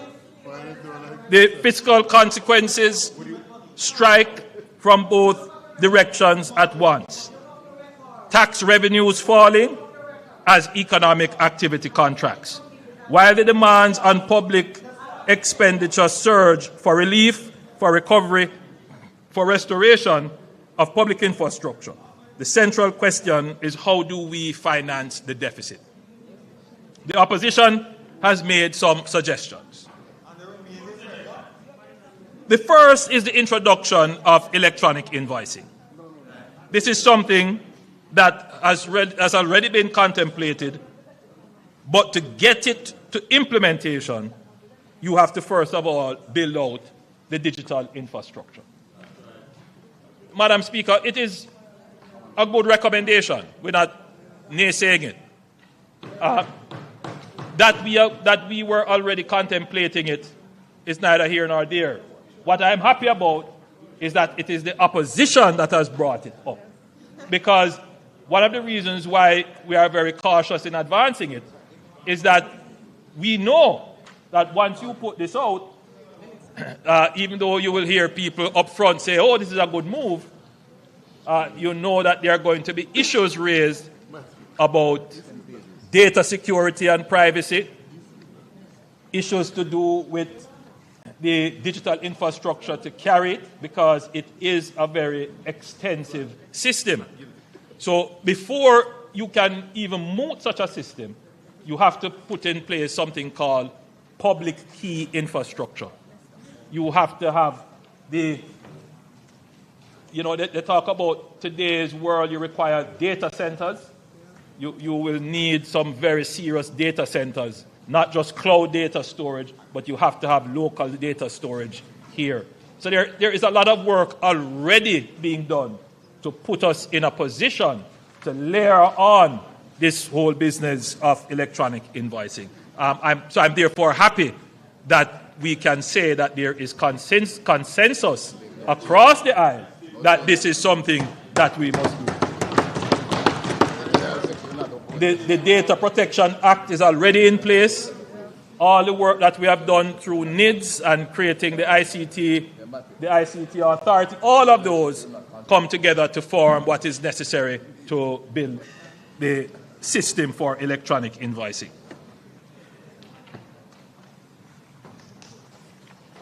The opposition's second suggestion is that we should just borrow a little more, literally. The budget does involve significant additional borrowing. But there is a fundamental difference between borrowing that builds and borrowing that burdens.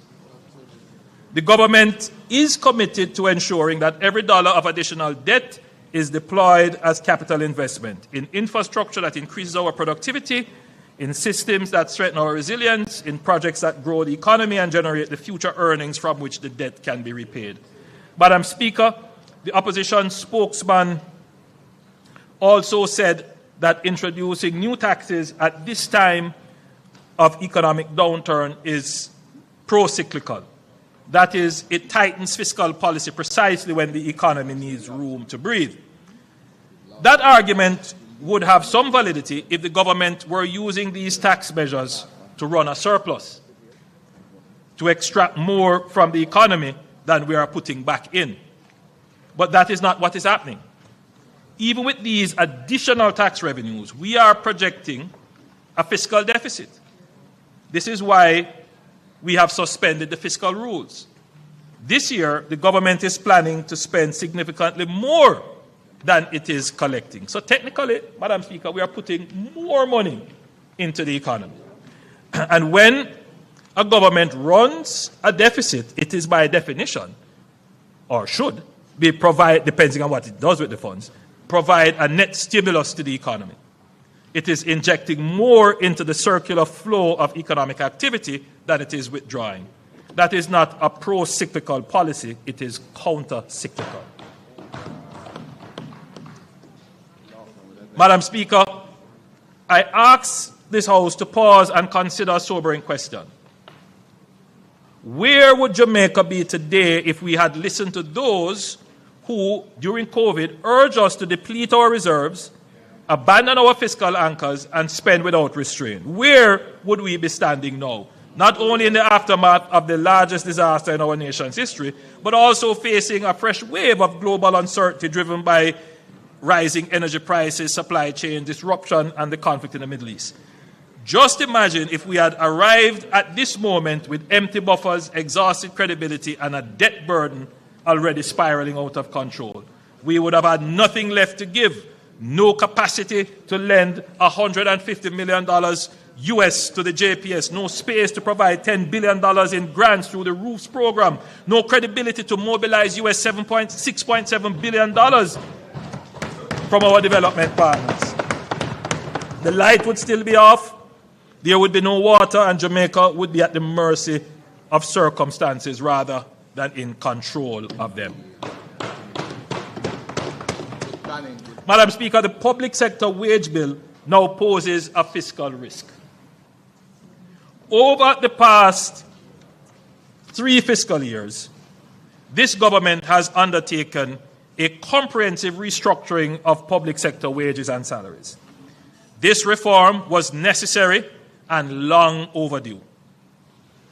Over the preceding decade, a gap between public and private sector compensation had grown to a point where the public service was struggling to attract and retain the talent needed to serve our citizens effectively. The restructuring was designed not only to reduce the gap, but to simplify the pay system and bring greater transparency to how public servants are compensated. The results have been significant. The vast majority of workers have received meaningful increases in their take-home pay. However, we must be clear about what this has meant for our public finances. As a result of the compensation reform, the wage bill has risen by approximately 3.7 percentage points of GDP, and now stands at around 13.8% of GDP in 2025-2026, coming from our target previously of 9%. Prior to this reform, public sector wages accounted for 36 cents of every dollar of tax revenue collected. Today, that figure stands at 49 cents.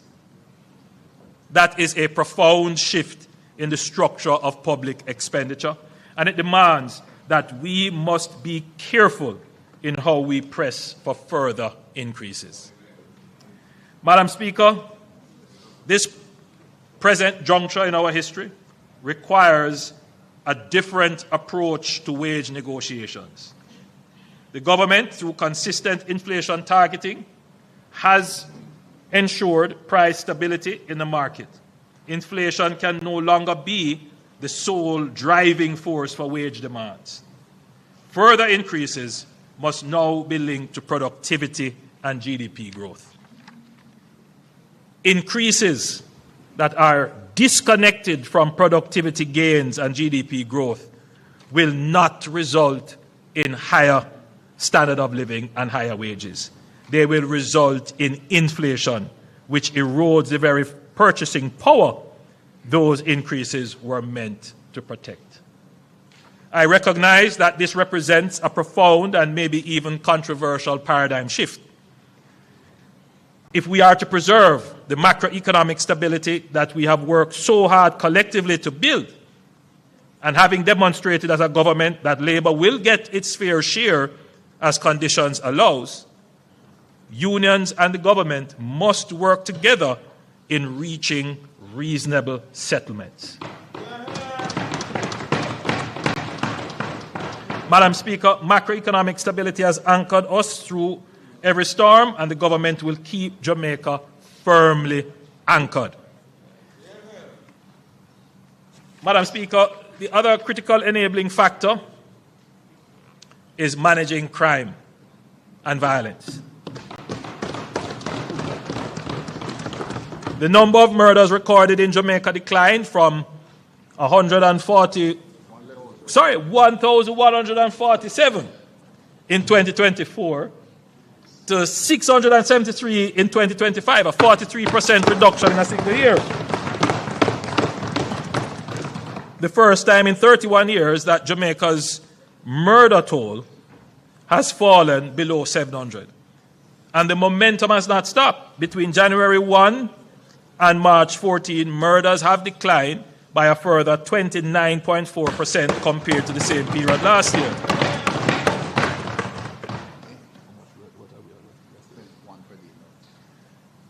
So we are about what, 20? 22. We are 22 as of yesterday? Today. As of today. So we are 19 days, 22 murders. 1.1. So we are not doing too badly. We'll go below 500. We will make it. We will make it below 500.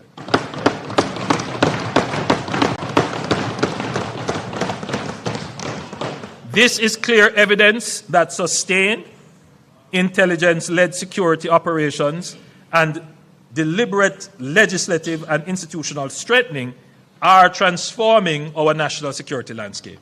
This progress has been facilitated by strategic use of emergency measures to give our security forces the time and space to develop their capabilities and at the same time attenuate growing problems. We can safely say, as it is visible for all Jamaicans to see, that we have increased the capabilities of our security forces, and they are now far superior to the capabilities of organized criminal elements in the society. The state must have the best intelligence, the best communication, the best transportation, and the best tactical equipment and weapons to eliminate and deter criminal threats. But we have also been ensuring that the state forces use these capabilities according to the law with respect for human rights, compassion for victims, and protection of the vulnerable. A critical component of this performance has been an all-out assault on gangs spearheaded by the Joint Anti-Gang Task Force. Gangs are the engine of Jamaica's violent crime. They control territory, they traffic narcotics, they extort communities, and they kill. Dismantling them is not a policing challenge, it is a national security imperative. Madam Speaker, in the coming financial year, the JDF will move forward with the establishment of Camp Warwicker, a forward operating base on approximately 100 acres of land at an estimated cost of $5 billion. The forward operating base will enhance the JDF territorial dominance of the Ligoni Plains through enhanced strategic communications and situational awareness. But it is also a resilience building measure, Madam Speaker, because as Newcastle becomes an aged camp, we have to find other strategic locations where we can house our defense force. And so Camp Warwicker is going to be yes, above you there, yes. So Camp Warwicker is going to become the new base and location for the JDF.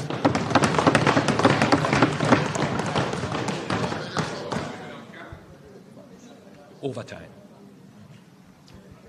The leader of the opposition asked a question, are we giving up camp? I mean, you will always have a footprint in Up Park camp. It's not possible to totally demobilize. But we don't speak publicly about national security issues like that, but you always need the higher ground.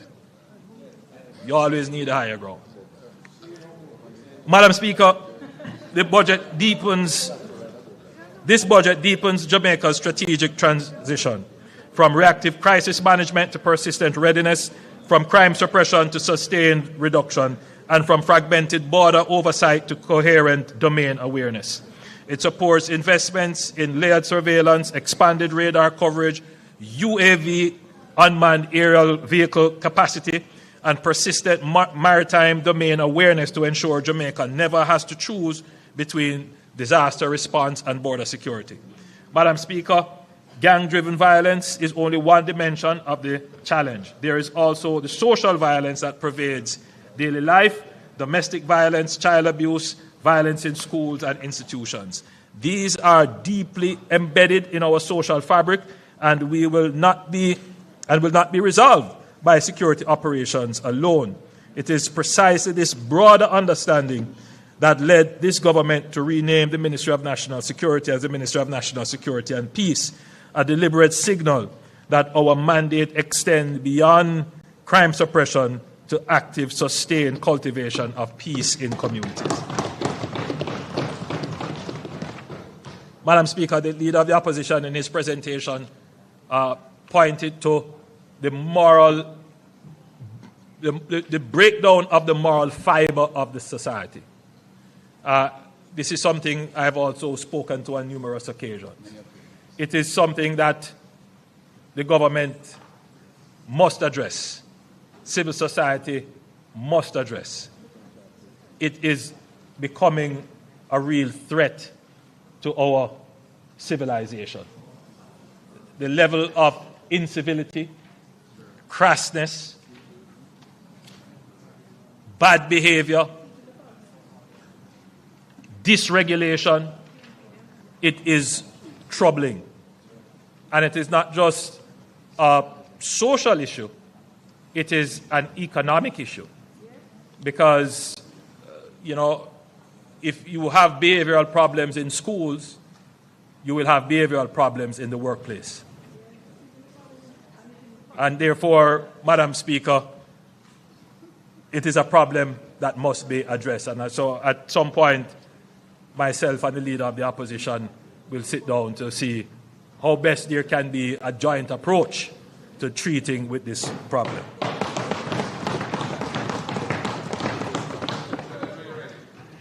Madam Speaker, for decades, Jamaicans have worked hard. Our people are resilient, entrepreneurial, and industrious. Yet too often, the rewards of that hard work have not been translated into rising incomes at the pace of citizens' expectations. The reason is that effort, not that people aren't working hard. Yes, people are working hard. The reason is that people are not working productively. There's a big difference. And let me be precise about the meaning of productivity, because this is one of those words that is often used but rarely understood. Productivity in its simplest form is the value produced per hour of work, not how hard you work, not how long you work, the value of what each hour produces. Madam Speaker, the International Labour Organization data shows that Jamaica produces approximately US $8.81 of output per hour work, adjusted for purchasing power. Let me be clear, Madam Speaker, this is not a judgment on Jamaican workers. It is a diagnosis of our economic structure. And I want the members of Parliament and those watching online to see it, that this is how Jamaica stacks up against the world and against the region. For the Caribbean, it is $21 per hour work. Jamaica, it is 8.81. Now, some persons may say, well, it's because you get a low wage why there is low output. The two things aren't always correlated, but there is an agreement that you have to increase wages to induce an incentive to work harder. So there is some merit to the argument that, our wages are too low. But there is still a problem as to why is it that the effort that we put out does not yield more productivity, more output. And a large part of it, I don't want to divert from my script too much, but some of it is social. We confuse service with servitude. A lot of it is behavioral, as we were speaking about. How we respond to authority, punctuality, sticking to task, having a kind of economistic mindset. Skills are a big part of it, which I'm going to go on to address. But, Madam Speaker, the graph now being displayed shows that Jamaica's GDP per hour work compared to the Caribbean and Latin America and the global middle income benchmarks at just $9 per hour. Jamaica is less than half of the Caribbean average of $20.5 per hour, as well as upper income countries in Latin America at US $21.10. And far below the high income Latin American and Caribbean countries, which produce nearly $40 per hour. And if you look at our labor productivity across selected Caribbean countries, you will see that, again, Jamaica is amongst the lowest. But I want you to pay attention to Panama and the Dominican Republic, because those are the countries and Trinidad and Tobago, that you would consider our peer groups that we would have to compete against. And that essentially tells you what our problem is. When we look at the graph now being displayed, which compares Jamaica with our Caribbean and regional peers, the picture becomes even clearer. Countries like Barbados, St. Lucia, Suriname, and the Dominican Republic cluster at between $22 to $26 per hour. Trinidad and Tobago exceeds that at $31 per hour. The Bahamas reaches $35 per hour, and Panama is at $43 per hour. Jamaica is at $8.81 per hour, sits near the bottom of the regional distribution, just above Haiti. We must address the problem of productivity. Madam Speaker, the government is developing a policy position on how to improve our low level of productivity, and I will come to this House at a later date to present this in detail. The issues of productivity is not just a matter of wages and remuneration, but also a matter of culture and socialization. Madam Speaker, every ambition and every goal in my presentation today, every road we build, every industry we grow, every technology we deploy, will ultimately be delivered by people. I have said it many times, and I say it again with the same conviction. Jamaica's greatest asset is our people, not our location, not our resources, not our brand, as powerful as it is. Our investment in people is central to our economic strategy. Madam Speaker, if we are serious about competing in a tech-driven, AI-enabled global economy, we cannot educate our children for a world that no longer exists. We must build the institutions that prepare them for the world of today and, more importantly, to compete globally in the world of tomorrow. I'm proud to announce that we will break ground this year on 2 of the 6 STEM schools that I had announced previously. The first will be established at Bernard Lodge in St. Catherine and the second at Minard in St. Anne. Simultaneously, NARA will be building the other 4 STEM institutions that will take students from early childhood straight through to secondary education, immersing them in STEM from the earliest years right through to the door of our tertiary institution. These schools will bring an entirely new approach to the education system, exposing students to science, technology, engineering, arts, and mathematics in ways that build the creativity, innovation, and problem-solving skills that the economy of the future demands. Madam Speaker, my administration is a listening one, and we consulted our university students, leading to develop a work experience program that works for them. Starting in the upcoming financial year, the Heart NST Trust will introduce a pilot of the tertiary Learning, Earning, and Prosper LEAP program to widen pathways from tertiary education to employment by providing paid on-the-job experience. Students of accredited tertiary institutions as participants of the tertiary LEAP program will be able to engage in meaningful work in the public sector and participating private companies. As they work, they will receive a competitive part-time compensation package. LEAP is an opportunity for students to continue learning while Heart places them in employment of their choice so they can assimilate into the workplace, earning an income and garnering valuable experience. I must recognize the President of the University of the West Indies Guild of Students, Mr. Rashawn Winter,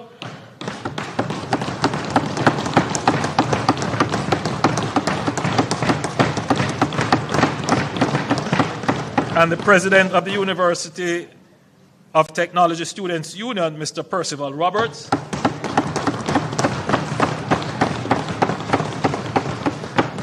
and their teams for serving as the brains of this initiative. This is how my administration makes policy. We first listen to those who serve, then we act collaboratively. I thank these student leaders for putting pen to paper, bringing their ideas forward, leading every step of the way, and working with us to develop the program. Madam Speaker, the National Reconstruction Program under NARA will require thousands of skilled tradespeople, carpenters, electricians, plumbers, masons, roofers, and the capacity to train them at scale and at speed. Madam Speaker, the Heart Trust NSTA will train construction-related tradespersons who can assist in the Building and Resilience Initiative, as well as propelling the expansion of various sectors. Madam Speaker, we are launching a contractor incubator program, placing selected graduates from Heart and UTech on a guided development pathway with access to technical assistance, advanced training, and concessional financing through the Development Bank of Jamaica to purchase equipment and scale their operations. The intent is to have Jamaicans gain experience on high-value public infrastructure projects and transition faster into sustainable employment and enterprise. Madam Speaker, I like this project because essentially what it is saying, it is an incubator for the new for a new generation of contractors. Contractors are critical to the utilization of the capital budget. Madam Speaker, I was proud to bring the Heart Trust NSTA closer to Prime Minister Siaga's vision when we eliminated tuition fees up to level 4. Since then, Heart's doors have been open to more than 500,000 young and not so young men and women island-wide. Our mission to expand access to opportunity through skills training is not yet complete. I shall now complete that mission. In the coming financial year, tuitions for all Heart NSTA Trust programs up to level 5, note that this is a bachelor's degree, will be abolished for Jamaicans in the most challenging circumstances.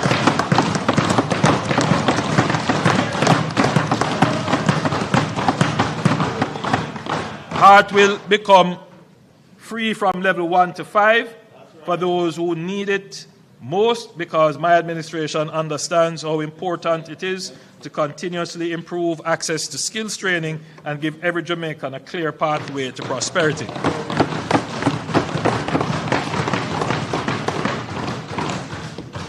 Madam Speaker, the most powerful classroom is the workplace, and the most effective instructor is experience.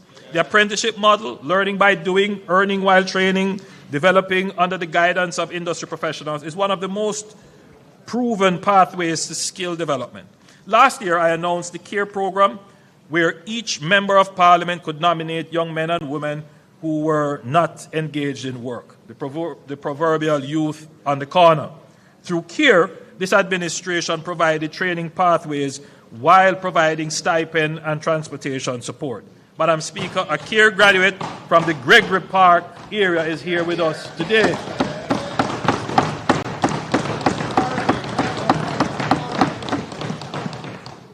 Kimarley Ashley is in the gallery, and as a young trainee, Mr. Ashley joined the CARE program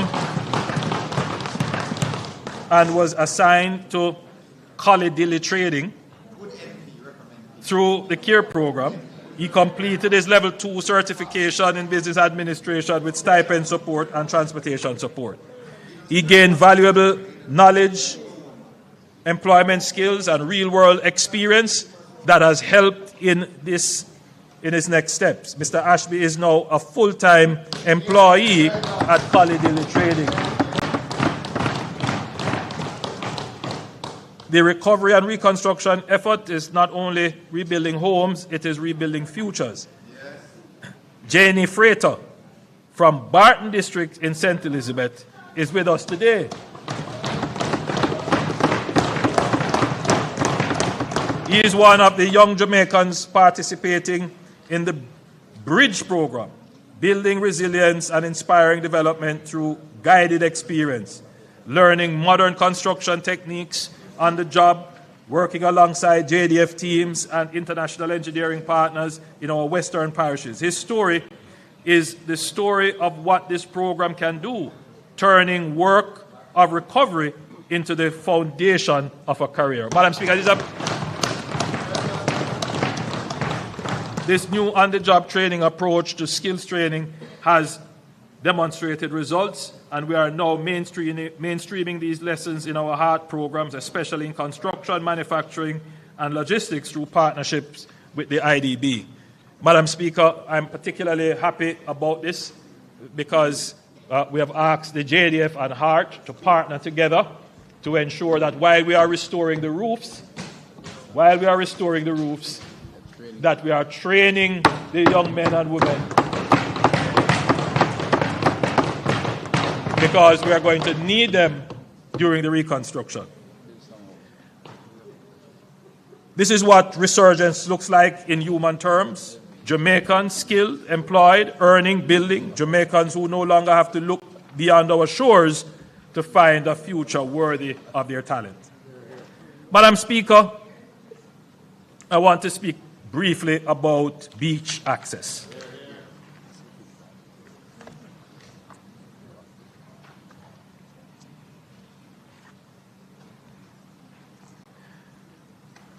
A planning issue which has been contentious for several decades is beach access. The leader of the opposition raised it in his presentation. Every administration has committed to creating a policy framework to improve and increase Jamaica's access to our beaches. Today I am tabling Jamaica's new beach access policy.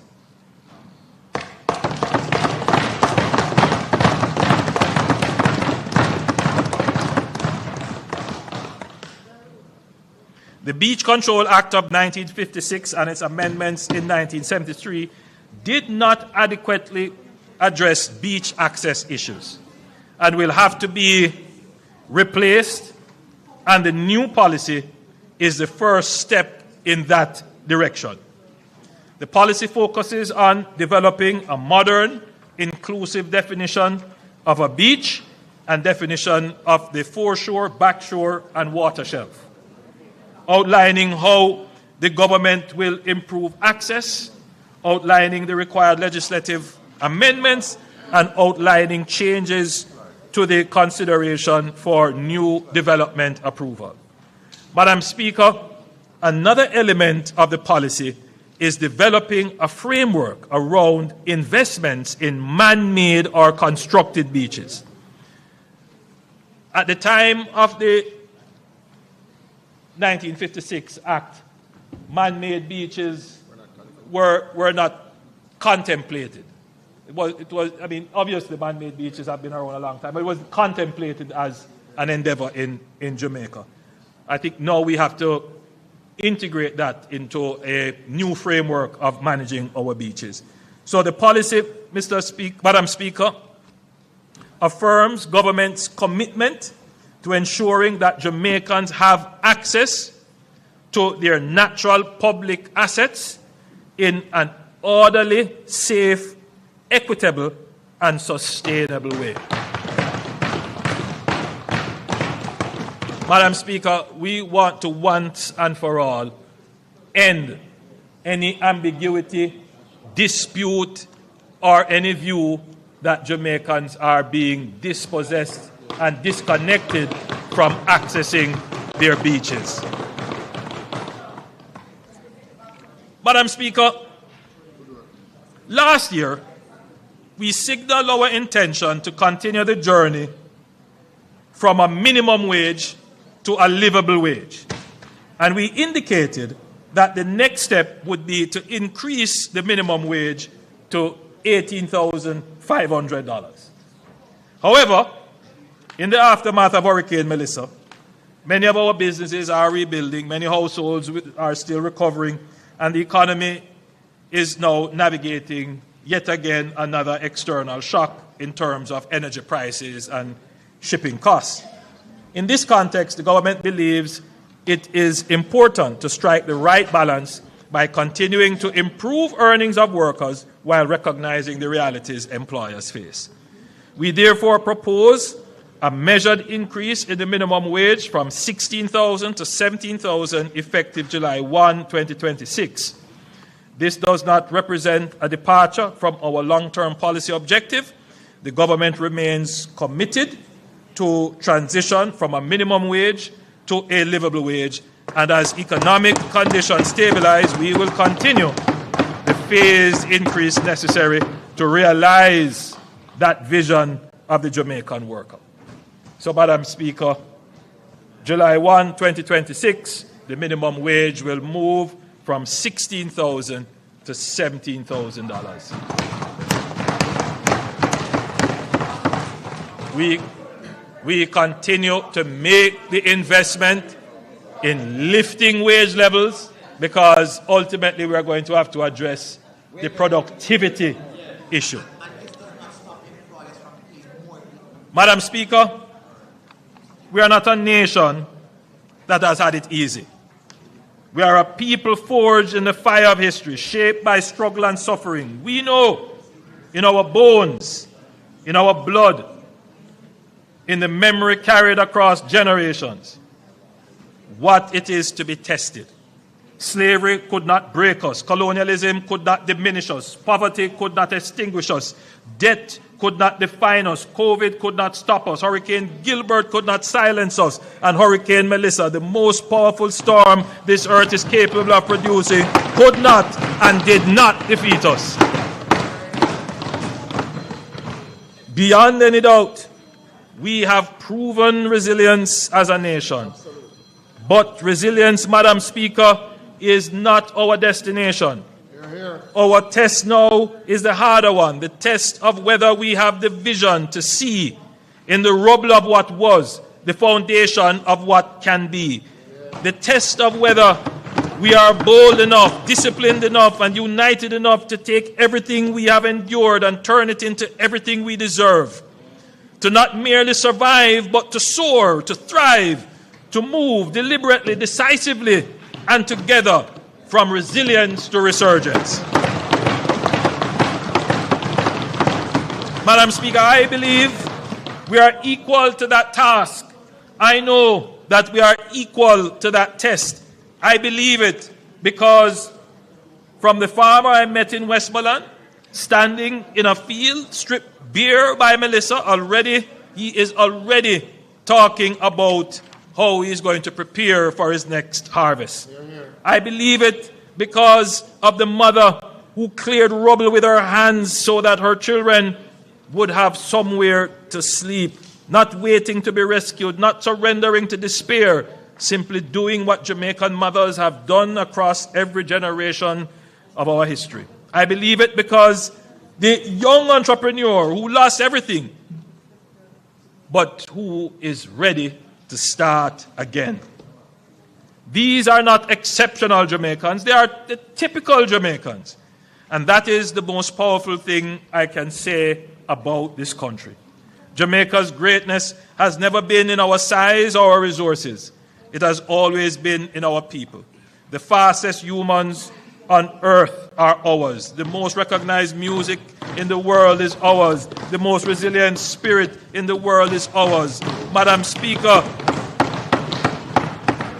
history will record that Melissa was the strongest storm to ever strike the island, but history will also record something else, that the Jamaican people,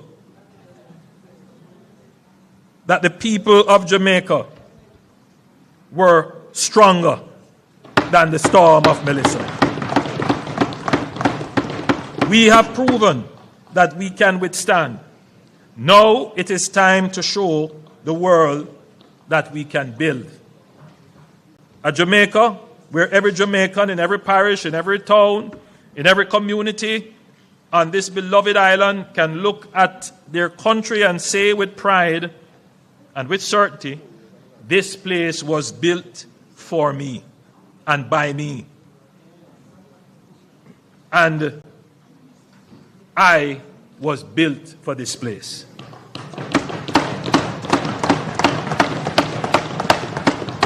That is the Jamaica we are building. Madam Speaker, this remarkable, irrepressible, godless island of our beloved Jamaica is rising. Resurgence is not a promise. Resurgence is not a promise we are making to Jamaica. It is our destiny, and we are claiming it together. May God be our refuge and guide in restoring what the storm took away. And may what we build in its place be greater in strength, richer in justice, more beautiful in spirit, and more Jamaican than anything that came before. Thank you. And may God today and every day continue to bless Jamaica, land we love.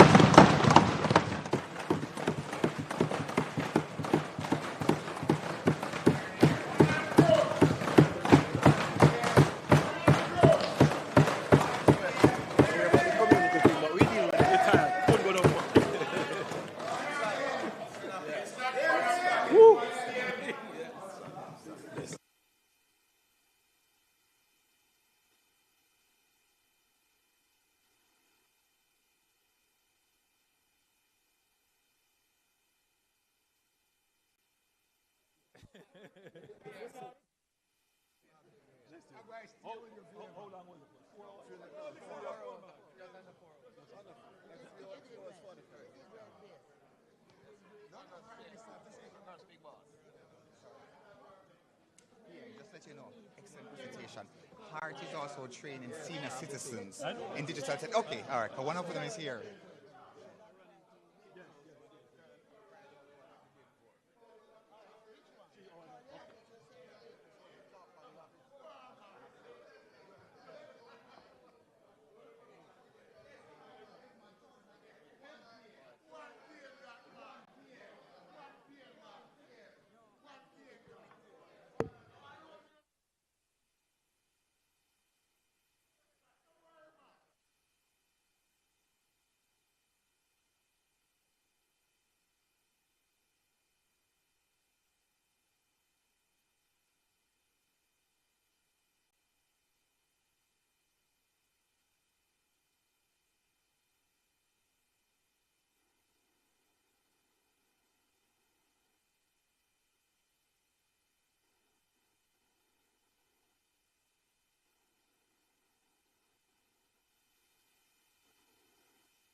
House Leader, thank you. Madam Speaker, we thank the Prime Minister for his visionary and comprehensive presentation.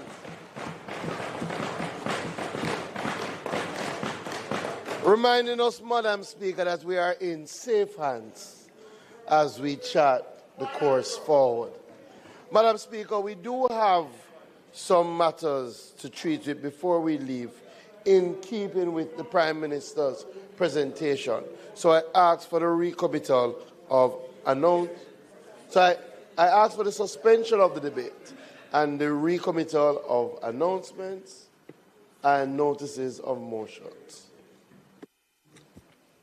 Thank you, House Leader. The question is that the budget debate be suspended until the 24th of March 2026. Those in favour? Those against? The ayes have it. The request was also for the recommittal of announcements and notices of motion given orally. Those in favour? Those against? The ayes have it. Announcements, Clerk. Laid on the table of the House are the following. The Beach Access and Management Policy for Jamaica, dated March 2026, and its related Ministry Paper number 20 of 2026, titled Beach Access and Management Policy for Jamaica, from the Office of the Prime Minister. Thank you, Madam Speaker.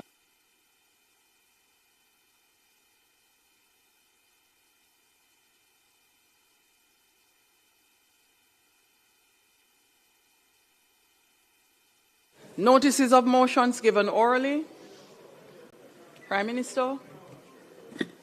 Thank you, Madam Speaker. I beg to give notice that at the next meeting of the House, I will move to introduce and have read a first time a bill shortly entitled the National Reconstruction and Resilience Authority Act 2026. Thank you, Prime Minister.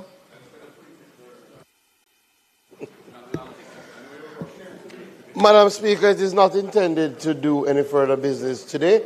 We will reconvene on Tuesday when we will close the budget debate with our Minister of Finance, the Honourable Favour Williams.